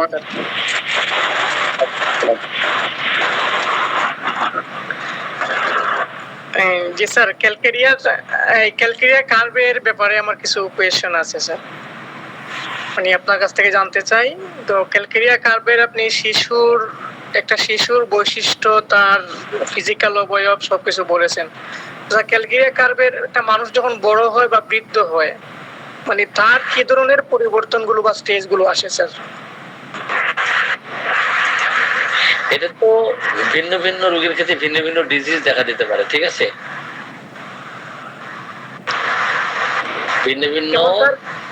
স্যার যেমন ক্যালকেরিয়া কার্ভে শিশুদের সিদ্ধ ডিম পছন্দ, এবং তার ঘামে, মাথার দিকে ঘাড়, গলা ঘামে বেশি, মানে এই লক্ষণটা কি মানুষ যখন বড় হয়ে যায় তখন কি এই লক্ষণটা থাকে না? এটা থাকে না? এটা থাকতে পারে। এটা সে যখন অসুস্থ হচ্ছে হয়তো সুস্থ অবস্থায় লক্ষণটা প্রকাশ পাচ্ছে না, কিন্তু অসুস্থ অবস্থায় দেখা গেল তার ওই মাথার পিছন সাইড ঘামতেছে, এবং অসুস্থ অবস্থায় অন্য সময় সে ডিম খেতে চায় না। আমরা তো অসুস্থ থাকা অবস্থায় কি ধরনের লক্ষণ তার মধ্যে পরিলক্ষিত হচ্ছে সেটার উপরে গুরুত্ব দিব। ক্লিয়ার? তো সেই ক্ষেত্রে শুধু ডিম ডিম বলে মানে পাগল হয়ে যায়, ডিম খেতে চাই, তো সেই ক্ষেত্রে আমরা ইয়ে করবো, যা সাপোজ ক্যালকুলেট কার্ভের আপনি একদিক চিন্তা করবেন কেন, আপনি ভিন্ন দিক থেকে চিন্তা করতে পারেন। সাপোজ ক্যালকুলেট কার্ভের মহিলা হোক অথবা পুরুষ হোক, সেক্সুয়াল ইন্টারকোর্স করলে প্রচন্ড দুর্বল হয়ে যায়, সেক্সুয়াল ইন্টারকোর্স করলে প্রচন্ড দুর্বল হয়ে যায়। তো সেক্ষেত্রে আপনি ক্যালকুলেট কার্ভের লক্ষণ তখন আছে বুঝবেন। আপনি তার ঘামের ইতিহাস নেন, ঘামের ইতিহাস নিলে ঘাম টক দুর্গন্ধযুক্ত, পিছনে ঘামুক আর না ঘামুক, ঘামলে সেটা তো অবশ্যই ইয়ে করবেন। এখন আরোগ্য সম্বন্ধে যে ডিজিজে সে আক্রান্ত তার মধ্যে কি কি লক্ষণ আছে আপনি স্পেসিফাই করে দিতে পারেন না একজন রোগীকে, যে তার মধ্যে এই সিমটম থাকলে আমি ক্যালকুলেট কার্ভ অ্যাপ্লাই করবো। এখন ক্যালকুলেট কার্ভের কি কি লক্ষণ আপনি তার মধ্যে দেখতে পাচ্ছেন। এখন দীর্ঘদিন সে চিকিৎসা নিয়েছে, চিকিৎসা নিয়ে সে আরোগ্য হতে পারছে না, রিকভারি ডিসপেয়ার রিকভারি আপ, সেক্ষেত্রে আপনি ক্যালকুলেট কার্ভের কথা ভাবতে পারেন। তার ইনফেকশনের ভয়, ক্যান্সারের ভয়, সেটা আপনি ভাবতে পারেন। এবং সে যখন বড় হয় তার দায়িত্ববোধ অনেক বেড়ে যায়, দায়িত্ববোধ অনেক বাড়ে, সমাজ সেন্স অফ ডিউটি। তো সেই ক্ষেত্রে আপনি ক্যালকুলেট কার্ভের কথা আপনি চিন্তা করতে পারেন। এরা সহজেই ক্ষুব্ধ হয়, সহজেই মানে কষ্ট পায় মনে, they are taking everything in bad part. যে সমস্ত শিশু হেড স্ট্রং হয়, অবস্টিনেট হয়, এরা পিগ হেডেড হয়, স্টাবন টাইপের হয়, এদের ক্ষেত্রে আপনি ক্যালকুলেট কার্ভের কথা ভাবতে পারেন, তাই না? জি স্যার। হ্যাঁ স্যার, আরেকটা প্রশ্ন স্যার, ওই যে সালফারের পরে ক্যালকেরিয়া কার্ভ, তারপরে লাইকো, এরকম একটা সম্পর্ক আছে স্যার, অনেকগুলো বইয়ের মধ্যে পাই স্যার। আপনার পর্যবেক্ষণে স্যার এরকম মানে এদের একটা পর আরেকটা আসার কোন কি রয়েছে স্যার? রোগীর ক্ষেত্রে আমি এই ধরনের অ্যাপ্লাই করেছি, চমৎকার ফলাফল পাই, চমৎকার রেজাল্ট দেখা দেয়। ঠিক আছে? তো না সালফার, ক্যালকুলেট কার্ভ, লাইকো একটার পর একটা ফলো করে। জি বুঝুন। এরপরে আর কোনো কোশ্চেন?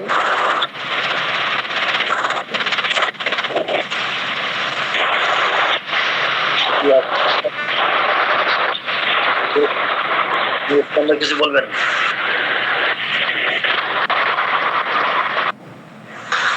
নুরুল ইসলাম ভাই। স্যার আসসালামু আলাইকুম স্যার। স্যার আমি জানতে চাচ্ছি স্যার কাপিং প্রসঙ্গে স্যার। জি স্যার শুনতে পাচ্ছেন স্যার?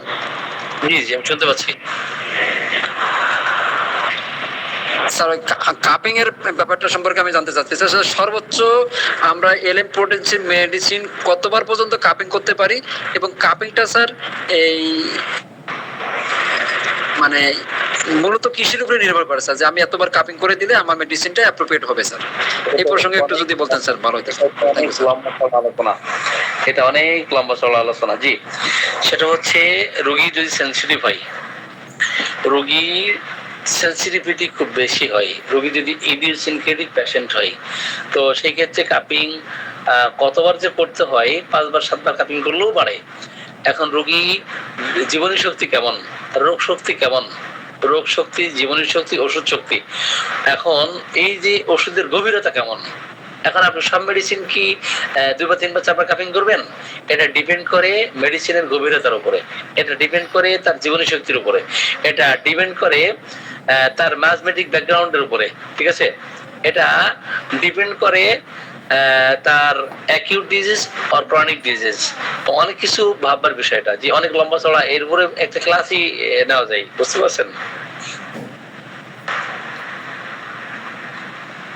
স্যার নেক্সট টাইম যদি একটা ক্লাসের উপরে নিতেন স্যার ভালো হতো স্যার। আচ্ছা ঠিক আছে, ইনশাআল্লাহ আমরা শক্তি তত্ত্ব, মাত্রা তত্ত্বের উপরে আমরা ক্লাস নেব ইনশাআল্লাহ। জি নেক্সট কোশ্চেন। আমার একটা প্রশ্ন আছে স্যার। জি বলেন। স্যার আমরা চাচ্ছি যে আমাদের গ্রুপে সদস্য আছে কিনা, ফেনী ডিস্ট্রিক্টে ডাক্তার আছে, বসে আছে, মানে পেপার নিয়ে বসছে, পরিচিত কেউ আছে কিনা ফেনী ডিস্ট্রিক্টে? সরি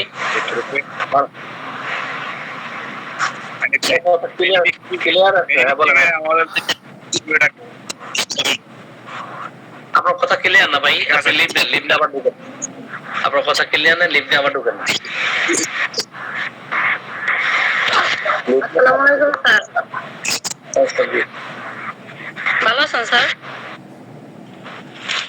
আলহামদুলিল্লাহ। জি রমজান আলী ভাই, আপনার কথা ক্লিয়ার না? আপনি ডিপ নিয়ে আবার ঢুকে না? স্যার আমার কথা কি শোনা যায়? আপনার কথা শোনা যায়। জি স্যার আমার কি ওই যে এলোপ্যাথি ঔষধ খাওয়ানো যাবে? না, হোমিও ওষুধ খাওয়াকালীন সময় তো অ্যালোপ্যাথি ওষুধ খাওয়ানো যাবে না। এখন কি ডিজিজ আছে ওই বললেন ওই দিন? কি কি? স্যার হার্টের সমস্যা আছে, হার্টের, তারপরে হাই প্রেশার, আর কি? তারপরে কাশি, তারপর হাত পাও কাঁপায়, এরপরে আপনার ওই যে আপনার যে ডিজিজ আক্রান্ত হঠাৎ করেই মেডিসিন গুলো ছেড়ে দিলে আবার বিপদ আছে। তো সেই ক্ষেত্রে একটু রোগ বাড়বে। হার্টের ওষুধ প্রেশার ওষুধ খাওয়ান। আমাদের ওষুধ খাওয়াতে বাতের ব্যথা একটা জিনিস খেয়াল করবেন, বাত চাপা পড়ে হার্টের সমস্যা হয়। আর প্রেশার নিজের রোগ না, অন্য রোগের উপসর্গ। তো বাত যখন আপনার ব্যাপক আকার দেখা দিবে তখন হার্টের সমস্যা অটোমেটিক কমে যাবে। এটা পরীক্ষিত। যদি বাত ব্যথা হার্টের সমস্যা পর্যায়ক্রমিক ভাবে দেখা দেয়, সেক্ষেত্রে আমাদের ওষুধ খেয়ে বাতের ব্যথা বেশি বৃদ্ধি পাইলে হার্টের সমস্যা অটোমেটিক কমে যাবে। এটা হলো মানে নিয়ম। তো ঠিক আছে, ওষুধ খাওয়ান, হার্টেরটা এবং প্রেশারটা চলুক আমাদের ওষুধ খাওয়াতে। যদি বাত ব্যথা ফিরে আসে ওই ক্ষেত্রে দেখবেন যে হার্টের ওষুধ আপনার খাওয়ানো লাগতেছে না, ব্যথার ওষুধ একেবারে খাওয়াবেন না। জি নেক্সট কোশ্চেন। অনেক রাত হয়েছে, সংক্ষিপ্ত ভাবে কথা বলি স্যার। ওখানে যে মেডিসিন যেগুলো দিছেন ওটাই তো আপনার ওই যে বাতের ব্যথা এইসব তো মেডিসিন সব রোগের জন্য আমরা তো মেডিসিন একটা দেই একটার পর একটা পাওয়ার চেঞ্জ করি। জি নেক্সট কোশ্চেন করে আমরা চলে যাবো। জি আসসালামু আলাইকুম। জি স্যার। স্যার এলএম পোটেন্সিতে স্যার 1 থেকে 10 পর্যন্ত এই রোগীকে দেওয়ার পরে ইমপ্রুভমেন্ট চলতেছে। এখন স্যার পোটেন্সি যদি না থাকে তাহলে নিচের পোটেন্সিতে গুলো কি আবার কাজ করবে 1 2 3 থেকে এরকম? নিচের পোটেন্সি দেওয়া ঠিক না। জীবনের শক্তি যে পাওয়ারটা দেওয়া হয় পরবর্তী পাওয়ারটা নেই, আর জীবনের শক্তি সবসময় একই পাওয়ার সেটা নিতে চায় না। আবার দীর্ঘদিন ওষুধ প্রয়োগ করেন নাই, সেই ক্ষেত্রে আবার লো পোটেন্সিতেও কাজ করতে পারে। আর কখন কোন সময় জীবনের শক্তি কোন পাওয়ার রিসিভ করবে এটাও জানতে হয়। জি ধন্যবাদ। স্যার 1 মিনিট কথা বলি স্যার। জি বলেন। স্যার গ্যাসের তো এটা কমে না স্যার, গ্যাসের জন্য কি আলাদা ওষুধ দেওয়া হবে? না আলাদা ওষুধ দেওয়া যাবে, যে ওষুধ দিয়েছি ঠিক আছে, খালি চলে যাবে। জি স্যার। আচ্ছা আসসালামু আলাইকুম। জি আর তো মনে হয় কোশ্চেন না আপনাদের, না? কি রমজান আলী ভাই কি বলতে? আমাদের ক্লাসিক্যাল একটা আছে,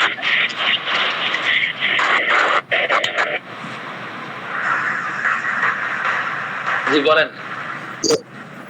ফেনী ডিস্ট্রিক্টে যে ক্লাসিক্যাল হোমিওপ্যাথিক ডাক্তার পরিচিত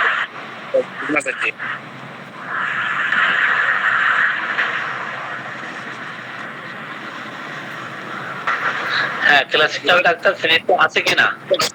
জি স্যার, আপনার পরিচিত আছে কিনা স্যার ফেনী ডিস্ট্রিক্টে? যেহেতু আচ্ছা ঠিক আছে, আমি আমার সাথে যোগাযোগ করলে আমি দেখি সমস্যা পারি কিনা। ঠিক আছে, আমার নাম্বার আছে আপনার? আপনার নাম্বারটাও লাগবে আমার হোয়াটসঅ্যাপ নাম্বারটা আমি লিখে দিচ্ছি, আপনি নেন। হ্যাঁ 01717582642 01717582642 এই নাম্বারটা দিয়েছি, দেখেন 01717582642 নাম্বারটা দিয়েছি, আপনি লিখে রাখেন।